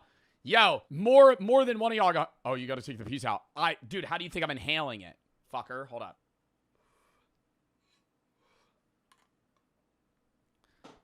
When I hear people that have CHS, like the shit where you can't tolerate weed, oh my God. That would fucking bother me so much. Chat, I'm so serious. I know I get high on stream. I'm not an advocate for weed. Like, you should not get high, right? Unless it's like a med card or like there's like a specific reason. Like, it's, bro, like I get high too often. It's bad. Like, it's not, I'm not sitting here going like, oh, this is awesome. You know, like I recognize that it's like earlier in the stream, somebody was like, you're smoking a bong, bro. Don't you like, you're not worried about cancer? Like, no, it's carcinogenic. It's bad, right? I never advocate that it's good. Sober summer, pass. Maybe like a sober November, dude. Maybe a more lame month. What the fuck? Sober in the summer. Nope. Oh, I kind of want to rewatch this. If I laugh here, it doesn't count. I've been waiting for you to get home. I'm shocked at how long it took him to like realize it was his friend. It was like 10 seconds. What's so fucking? I was waiting on you to get home. Get my fucking key, bitch. Get my key. No. Get my motherfucking key. Get gone for real. I'm gonna call the police on your motherfucking ass. Give me the key, because you don't know how to fucking act. Give me the key. Give me that. What do you want? So I made chicken. Okay, so Chicken my of the client, can he just shut the fuck up? Huh? Can you like fucking disappear? You're so fucking awkwardly weird. And look at him. He's such a fucking weirdo. Get out of my presence. Huh? Damien, so one of my clients owns Green Village Deli in Huh? Madison. What do you mean, huh? Listen! Okay. Green fucking Village. It's a salad. It's a fucking grilled chicken salad cut up with peanut, what? Huh? With peanut sauce, Damien, and fucking shut the fuck up. Shut up. I'm telling you. Shut up. Go away. Devin, do something with your hair. Huh? Damien, I'll fix it for you now. Would you like mommy to put it in the bowl? Do what? The salad. I'll Huh? put it in the salad I just said. Huh? What's wrong with you? Shut up! Shut up! Shut Are you guys up! doing this to me on purpose? I don't understand what's happening. Why do I deserve this? I don't know what I deserve. Fuck off and die. Why am? Wow. Intolerant. So can we just get rid of him like permanently somewhere? Just tell what are you? Where'd you get that cute sweater? Thanks. My grandma knitted it for me. Like I want to get into knitting. This guy's hilarious. Like I want to be a knitter. Yeah. I'm sorry. Did he just call me a knit? He just called me a knit. Is that what you called said me? knit. I'm just Come on. saying you're a real Seriously? piece of shit. How about you clean your ears out, Dumbo? Seriously? And listen next time. And I'm gonna grab your dick and I'm gonna twist it here in a second. You're not kicking nobody's ass in that cute little sweater. Take it back to your grandma. Get my grandma's name out of your frickin' mouth. Yeah, in order to fix this, I'm gonna have to go into your his skits are so funny. browser history. What the fuck? Mouth. Yeah, in order to fix this, I'm gonna have to go into your browser history. It's not even the computer. That's just a It's kind of monitor. broken as it is already. I don't really think we need to go into my browser history for that. It's kind of whatever. I don't know. It's got a few scratches anyway, so we'll just leave it at that. Yo, that fish tank looks brutal back there. Well, appreciate you though. Sure.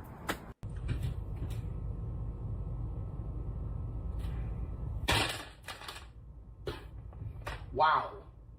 I mean, that was like easy as fuck. Dumbass. Yeah, how did that originate as a phrase? Like in what? I didn't laugh, bro. That did not make me laugh. I'm saying, when did that originate though? Like this, somebody saying like, oh, it's as easy as taking candy from a baby. When was that? We just saw how it started. Okay, Brady. Okay, Brady. Okay, Brady. Dude, Project Hail Mary is the best movie of all time, dude. You have to watch it. Oh, no. It is a great movie and you should watch it. Bro, it's like 3 hours long, though. Bro, did he actually think he was getting like $1 billion?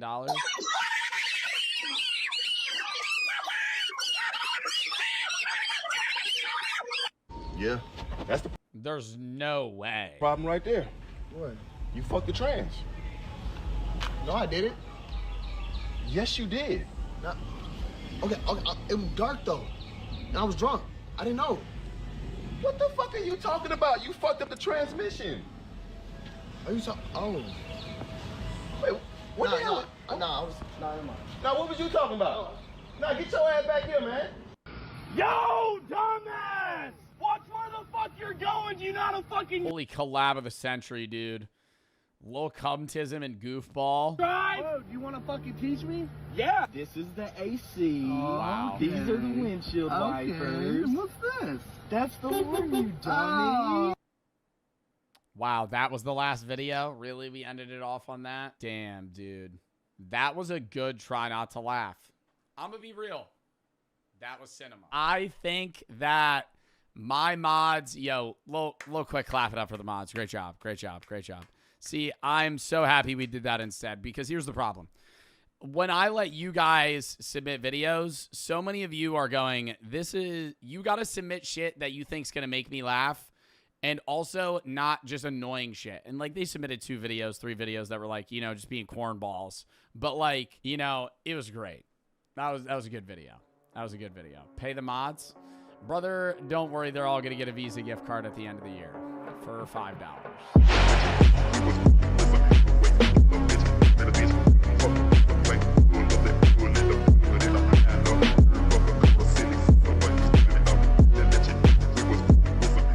Easier for me.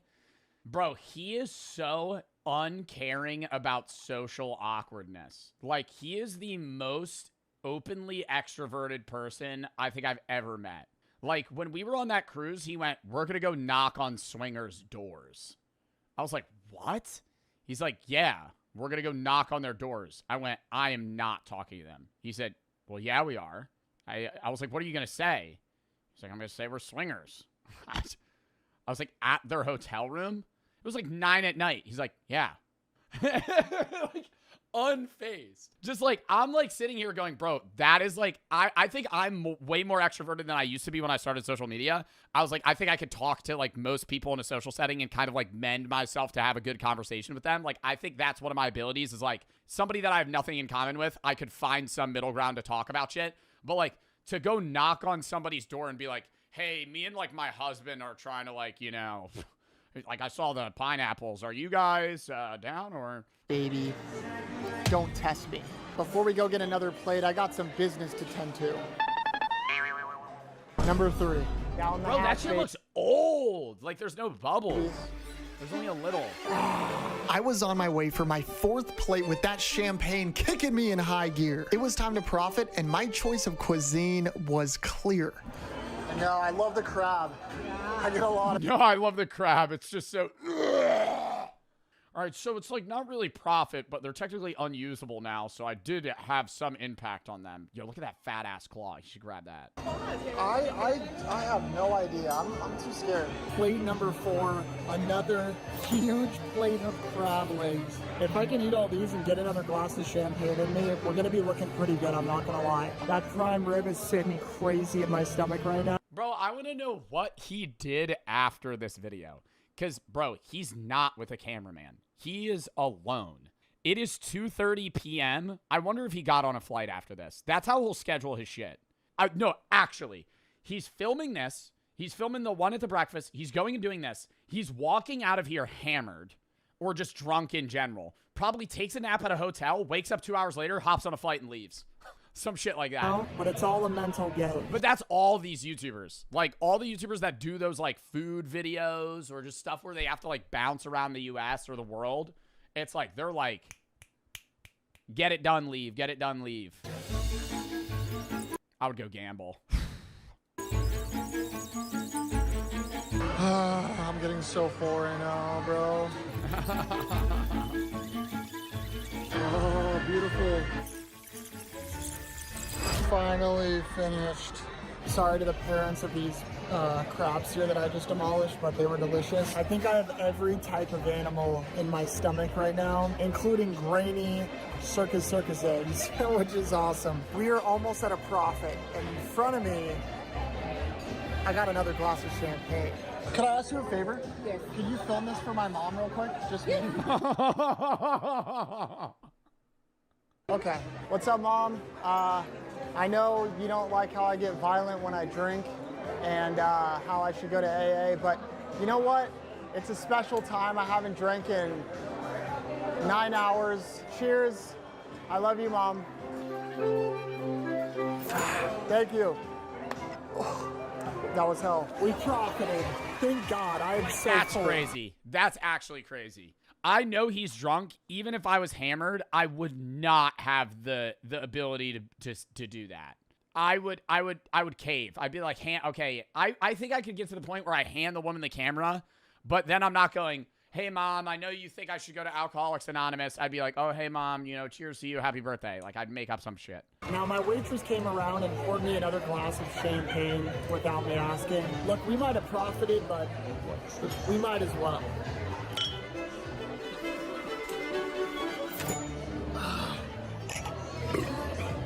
All right, I don't want all this food to come up. I'm going to get out of here. The win. Sluggish as hell.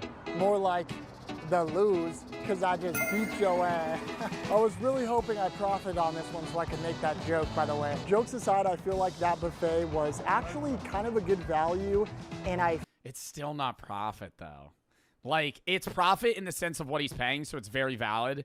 But that's how skewed buffets and just restaurants are. Is like that bottle of champagne that he's getting, that's $7 a glass. The whole bottle itself at a liquor store would probably cost like $30. But the restaurant itself is buying 5,000 of them in bulk for like $10 a bottle. For you to actually make not break even, for you to make the restaurant lose money at a $60 buffet, you would probably have to eat like more than any human could. Maybe for the really expensive one that he's going to, I could see a world where, yeah, he's just getting a shitload of caviar and it's like, that's actually easier to profit. But I think the cheaper the location you go, the more in bulk they're buying. And it's just like, bro, that whole breakfast plate probably costs like $1, like in the beginning. I feel like I got my money's worth. Guys, aren't I? Yeah, like Joey Chestnut. Like, I think you could get Joey Chestnut to sit down and just, fucking rip 50 lobster tails. And then it's like, yeah, they lost money. This buffet is so insane, so luxurious, and so expensive that I have to hop on a plane just to get there. In the name of profit, let's get going. Guys, this last buffet cost me such a ridiculous amount of money. What is that fucking, what is taco guy bottom text with McLovin's ID? What is happening here? What is that? Is that the decor for the room? Unreal. But to help pay for it along with all... Oh, is this a sponsor? What ad is he doing? Oh, Chime. I do Chime. W-Chime. ...description or scan his QR code. Back to... Behind me is the most expensive buffet in the United States, the Breakers Buffet. Guys, I made my reservation months in advance just to get a table at this place. Bro, you gotta make it that far in advance just to pull up once? Do they only do it like once a month? You have noticed my poorly tailored suit that I got from a sketchy shop in LA. And if you thought this was a style choice, you'd be wrong. This buffet has a dress code, which, what are we doing? The hotel that the buffet is located in costs thousands of dollars a night, and we are in the... Oh my God! $2,000 to sleep there on a Sunday. Get the fuck out of here. That is so bad. When I stayed in San Francisco during the Super Bowl, I stayed at like a mid-tier hotel, and for 6 days it was $5,000. They're charging more than that on like a random weekend in like Florida. $2,000 a night. The billionaire capital of the world, Palm Beach, Florida. This buffet cost me $190. I still feel like that is fairly priced. After watching everything here, it's like, bro, the stuff they're going to have there, like the champagne selection is going to be way better. Like you're drinking like regular Brut that they have at the $66 one. Yeah, $7 a glass. Like you're going to be getting Palm Beach Feet. You're going to be getting just like high quality shit. Bruh. I am currently 2 for 3 buffets, and absolutely freaking nothing is gonna stop me from going 3 for 3. I don't wanna miss my reservation. We should probably get a move on. Guys, all I'm gonna say is we've come a long way from the Circus. I felt like I was stepping into the Taj Mahal, and personally, I felt like a peasant, but nothing was gonna stop me from profiting. Holy, bro.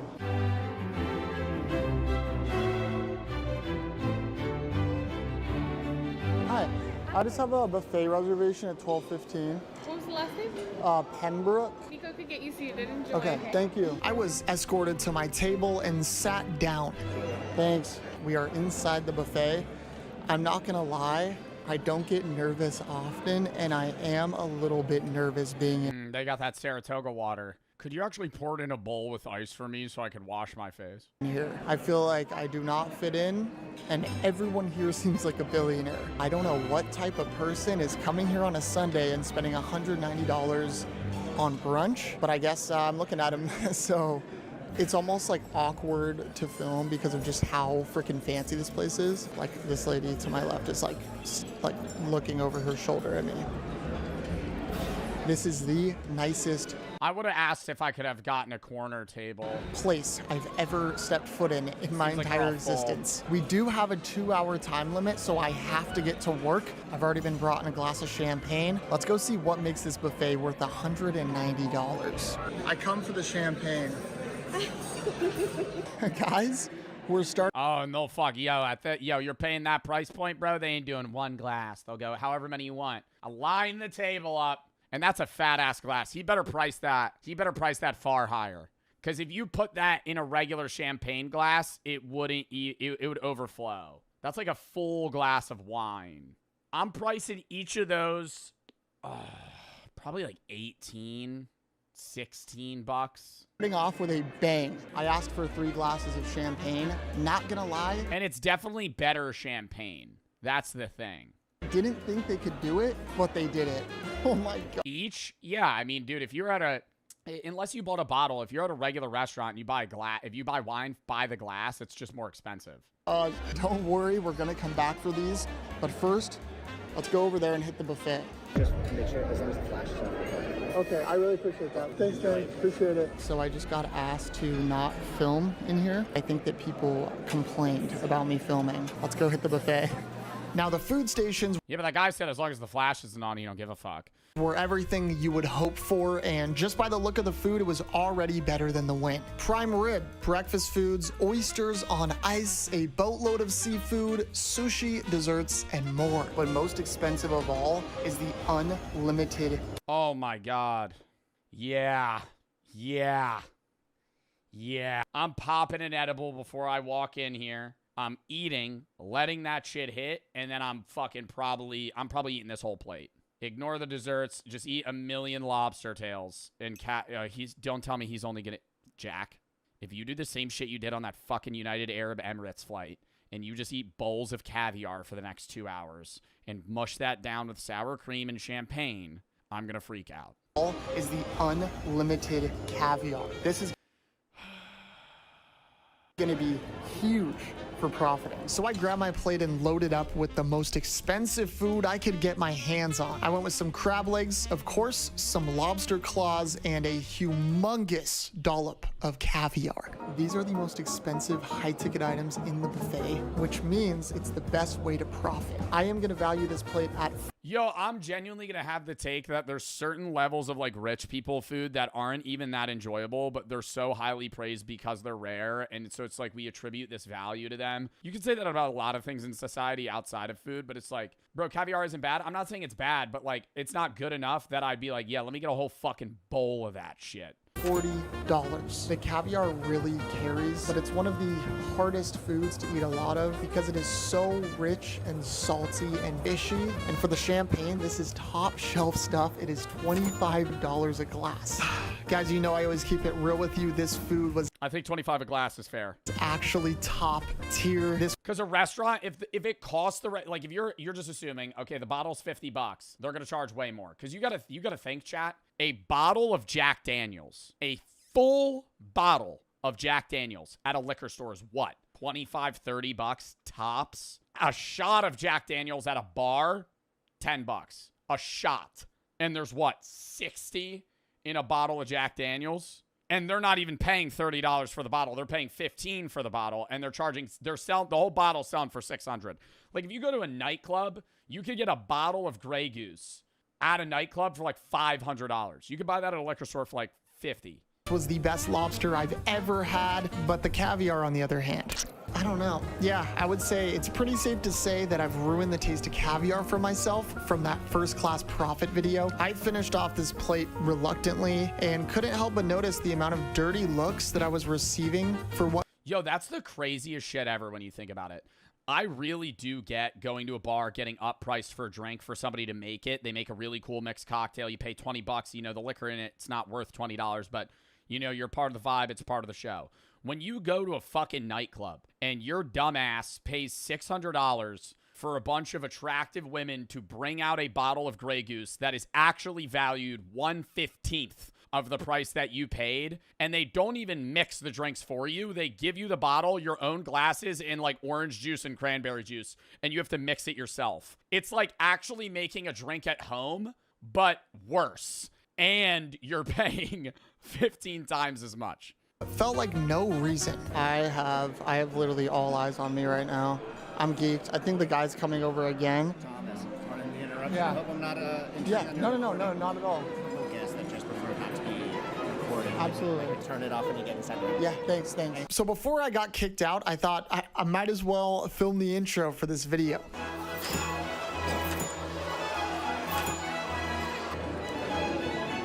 I'm here to profit. Oh my God, that was so awkward. That guy that keeps coming over is looking at me after that. Thank you so much. These people in front of me absolutely hate me, and the people to the left of me think I'm Bro, is he really just gonna fast track this, slam like 6 glasses of champagne and leave? crazy.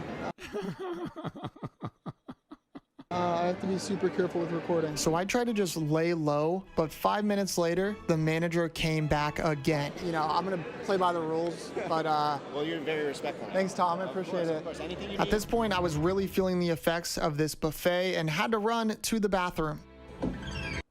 He has to pee. My stomach does not feel good. All I've had today is a bunch of seafood, champagne, and caviar. That sounds awesome. In reality, I feel like It's time to lock in. Everything came down to this, and I was out for blood, specifically cow blood. Do you guys have tomahawk? Tomahawk is done. They're out of tomahawk. So unfortunately, I had to resort back to the seafood. Yay! How fun. If we want to Yo, I just eat that shit in the bathroom like a goblin so the manager doesn't keep bothering me. profit, we gotta get one thing. Those were full stall. Those were floor to ceiling stalls. I'm so serious. I would bring the food into the bathroom and eat that shit.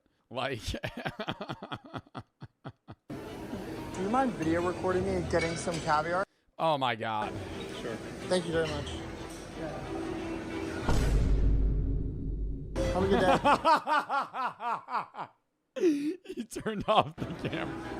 I have gotten my second plate. I got some more crab legs, lobster tails this time, some sushi, and a massive glob of caviar. I'm gonna be honest, I don't know how I'm gonna get that down. I'm That just is not like, dude, and now I'm just sitting here waiting for the manager to come yell at him and kick him out. incredibly overwhelming. The last thing I want to put in my Because, like, he keeps saying the manager's walking up to him, and then he's still just recording himself every time in the same way. stomach is caviar, but in these situations, you really don't have a choice. And as I'm saying this out loud, I'm realizing I'm probably the first person to ever complain about eating caviar.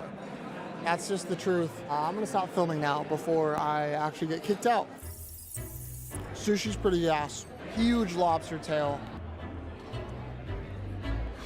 Yeah, this caviar thing might be the death of me. If you've never had caviar before, just imagine the smell walking past a fish market. If they condense it, put it into little sperm balls, and made it salty. The only It's like eating semen. way to get these fish eggs down was with absurd amounts of sour cream to help mask the fishiness. Lock in. Guys, I absolutely destroyed this meal and washed it down with some more champagne. Oh my God. Profit was closer than ever, but we weren't done just yet. If I finish this... Yo, you don't think this lady that has poured him his 10th glass of champagne is going, nah, I gotta cut you off. Real quick, can I get one more? Okay. In front of her. Has anyone ever done that? Oh, okay. It has already been 2 hours, and it looks like they brought me the bill because my time here is up. I still have one more glass of champagne, though. That's going to conclude our journey here at the Breakers Buffet. Cheers. Ugh. Everyone is looking at me. Let's get out of here. I got out of there feeling questionable. But the question is, did we profit from the most expensive buffet in America? The answer is yes, surprisingly. And after doing the math, in the end, we profited $25. Champagne's hitting. I don't even know where I'm walking. Bro, none of those have hit him yet. Like, he slammed 4 glasses of champagne before he even walked out. Like, that, like, he's not even, like, buzzed right now. Like, that's the thing, is it's just none of that's hit him. Thank you guys for watching these videos. Like, after it's shot, it's gonna be like, love shot, bro, he's probably puking in that bush. I'll see you next time. Later.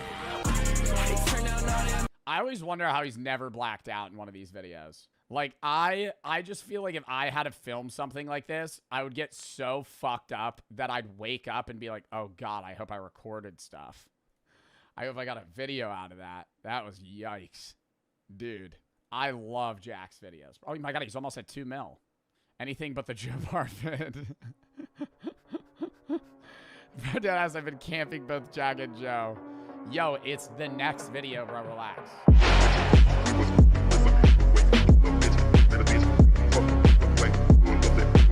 LARPing 101. Go look at your paycheck. It's not at least 100 grand a month. You got work to do. If it's not at least 100K a month, if you're not making $1.2 million a year, you gotta be doing work. I hate those like alpha male groups. You could make a video on just this guy alone. The dudes that like smoke cigars on a hoverboard and just scream at like insecure men that they need to get rich. And for some reason, these guys are paying them thinking it'll work. Any guy that sells a finance course on fucking social media, bro. Ugh. There's like maybe 2 or 3 of them that are successful. Keep in mind, most of these guys that sell these finance courses and show their Bugattis and their fucking McLarens and whatever weird cars they own and the rich houses they have, all of it's LARPing, and they LARP to a degree that you actually believe them. Then you buy their course, they actually get rich, and then they LARP more. Like, that's the method. So half of these guys are actually just fucking broke. Or they're Nepo babies acting like their parents' money is their money. I was talking to some, I can't name them because then it'll call these guys out. And then it'll start drama. A lot of these guys that'll be like, I went from being broke, I was working day-to-day jobs, and now I live in this mansion. The clips of them working like carpentry jobs is doing handyman work for their dad for like money. And now I live in this mansion, it's their dad's house. They're not rich. They still live at home with their parents. They have a car their parents bought them. That's nice. And they act like they're rich and sell courses to people. They're like LA kids. And they sell these courses to like other people. And most of the time these guys fail. Right, there's like 100 guys doing this, and they all fucking fail, except 2 of them. And those 2 guys are like world-renowned finance gurus. I got rich day trading. I know this. No, they know a little bit about the stock market, and they're pretty good at crypto, but most of the money they've made, say they have fucking $40 million, half of it's from selling shitty-ass courses in their Discord server.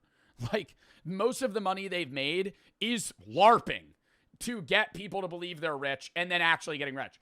In reality, they made 10K one-time day trading, and then they post that 15 times. That gives them credibility. Then they cash out on a crypto they made from buying from people buying their courses, which they made money on, so they could just post these clips of like, I made this, I made this, I made this, I made this. Buy my course, I'll teach you how to get rich. They're not going to teach you how to get fucking rich because they never actually built themselves. They LARPed to success and then got people to buy their course, which actually made them successful. You're buying a course on them teaching you how to sell a course. There's guys that actually do that. Buy my course, I'll teach you how to sell a course. It's like a Ponzi scheme. Or not even it's not a Ponzi scheme. It's like a pyramid scheme. Ponzi schemes when you give money and then other people take that money and give it to somebody else that also invested. LARPing. We have seen the future, and it is LARP. Short for live action roleplay. This is not a new term on the internet. We have videos from 10 years ago called LARPing saved my life, which no it didn't. But before TikTok absolutely hijacked this word, it was used in reference to medieval roleplay. Yeah, it was like medieval times shit. You're going to a Renaissance fair, you're LARPing. And to explain the original meaning even more, it's just a bunch of, I would say, the coolest people on Earth, all committed to a medieval war storyline. All right, boys, tear the flesh off that bone! And then they're all I think this is corny because they're wearing paper skeleton masks. But, like, I fuck with medieval LARPing. I like a Renaissance fair. I like a good LARP, okay? Not the new term LARP, like a good LARP. You're wearing chainmail and you're, like, kind of fake fighting. Like, that's sick. That's badass. And then they all have names like Shadowfang, the Omen of Death, and it'd be a 42-year-old accountant named Greg. And there's real business behind the OG LARPing. Right? People would spend 300 doubloons on a LARPing sword, which might sound crazy, but people will be paying money to LARP right now. Saving up for 6 months to go to Miami and take pictures for the gram is arguably worse than spending $300 on a LARP sword. And the reason I call these people the coolest people on earth is because they don't LARP for the validation of others. They just have pure love for the game. But the modern version of Dude, I wish I could. I gotta hit up my friend and see if I could make a video about this guy. He does social media. He knows a guy that LARPs rich, and he showed me these reels, and it's literally him crying in front of a camera being like, I never thought I'd make this mill, but I'm finally here. I made it, and here's how I did it. And it's like, and he cuts to like the same image every time of him doing, it's like paint on his hands, and he's like, I was so poor. And I'm like, bro, you're never poor. You've lived in like a $50 million house. LARPing mostly consists your whole life of either renting or flexing other people's things. It's like in this straight video, bum shit, dude. It's like rich people that are bums. this guy in the comments said rental camera, clothes, hat, watch, and car. Now, I don't know if this guy's actually renting out his whole life, but I know there's people that be financing clothes purely for the LARP. And I know there's people that also be posting images from Pinterest and other people's clips. Like, look at this guy all giddy that this video has no watermark. But is there not a sense of shame in posting somebody else's life and pretending it's yours? Like, maybe people will be impressed when they see it. You know, until they scroll and see a nigga with a 24-karat Lamborghini. But to the people that be going broke just to LARP, how does it feel when it's just you and your $40,000 in credit card debt? Yeah, 40K in credit card debt so you can wear chrome hearts or some shit, bro. Like, I never understand that. But back to our LARPing lesson, which I would say... Or, bro, you see a motherfucker, yo, I can never get over people that be buying, like, sports cars with, like, 80K miles on it for, like, 40 grand. They're buying, like, a fucking BMW or a Hellcat with, like, 120,000 miles, and they're financing it for, like, 50K over the next 3 years. Oh. I mean, that is, like, by far, like, the only other fastest way you could burn money and light it on fire is if you bought a horse and shot it. That is the quickest way you lose money. That or gambling, you might win. The only other... It's financing a fucking a BMW or a Hellcat that has 100K miles on it from like 9 years ago. That's setting money on fire. Second fastest way to set money on fire: buy a living animal and kill it. Like that is the only other way that you could burn money quicker. LARPing has sort of kept its original definition. Because you're not getting anything out of that. Roleplay aspect is now role-playing a rich nigga instead of a medieval dark wizard. But the term LARPing can also be used when somebody's pretending to have knowledge on some shit they just don't know about. Like there's people that just pretend to have watched the show instead of actually watching. Leveling, we have Sung Jin Woo. That guy. Nick 830 goes insane after getting early access to unreleased solo leveling Fortnite skins. Leveling, we have Sung Jin Woo. That guy's my favorite when he does all of his crazy anime stuff in the...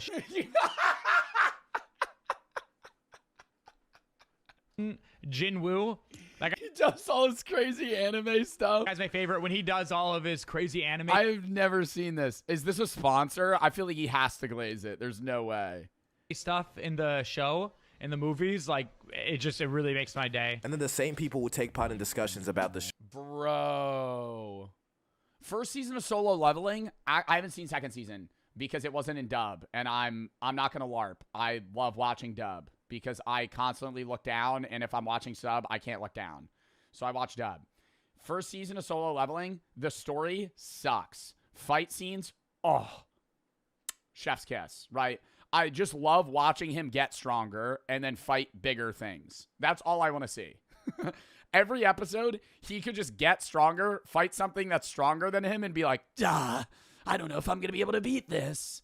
And then he beats it, and then he levels up, and then he fights something bigger. That's all you got to do. Rinse and repeat until he fights God. And then the show's over. They watched it in 2x speed, divided in 3 parts on a TikTok channel. And this kind is beyond annoying when uninformed people want to act informed, and then just start spreading straight misinformation. And then there's people who outwardly express the fact that they like an artist. Oh my god, people that LARP liking, like, underground rap. There's people that actually like Netspend, and then there's people that say they like Too Slimy. And I just can't. Like, I can't, like, that's, like, there's a level of, like, LARPing behind that, and it's like, okay, I understand why you like Netspend. It's, like, unique, and it's, like, different, and then it's like, okay, I'm just gonna be more different than that, and I'm gonna fuck with Too Slimy. Like, I like Too Slimy's. And people say that to me about funk. Bro, I was talking to Jack Pembroke about that. Jack was like, funk music's fucking noise pollution comparable to, like, Netspend. And I'm like, well, no, I like certain Netspend songs, but I'm like, bro, funk music is not noise pollution. There's a beat to it versus just that's cringe as fuck. Bro, I don't give a fuck. I love funk music. I used to like rave music. Now I like funk music. I just love shit with beats, bro. This shit gets you hyper, bro. This shit spikes your heart rate. I like that. To the artist. Makes me feel like I'm alive. And then they'll just bite the aesthetic that's associated with liking that artist. Yo, if you could describe your outfit with a song, what would it be? Viva la vida. It's the worst time to stutter. It's the worst time to stutter. You can't, bro. That's like when you're trying to diss somebody and you're like, oh, well, you look like a, yeah. You just gotta say, like, if you don't get it out, it's just like, I'm just walking away. I'm just walking away. Never mind. Never mind. Viva la vida. With liking that artist. Yo, if you could describe your outfit with a song, what would it be? Viva la vida. Viva la vida. By Cod. I'd be like, bro, cut that out. Yo, like right after that, I'd be like, yo, chop that shit. Chop that shit. That was a targeted example, but it can be much more generalized. Like, let's say skating. People like the skater aesthetic, but aren't willing to actually put in the effort to get good. And these are referred to. Bro, you know the shit that actually fucking pisses me off? I'm fine with people doing, like, hobby horsing or any of that, like hobby horsing or the fucking, what's the shit where they just grind on the floor? Sliding. I think that's cool. Whatever. Fine. You want to do that? I hate hobby mountain biking. Hobby mountain biking is the stupidest shit. How do I even find this? Because if I look up hobby mountain biking, it just shows me people actually mountain biking. Hobby mountain biking is a thing where they have, oh god, is this one? No, it's just the front wheel. It's the front wheel.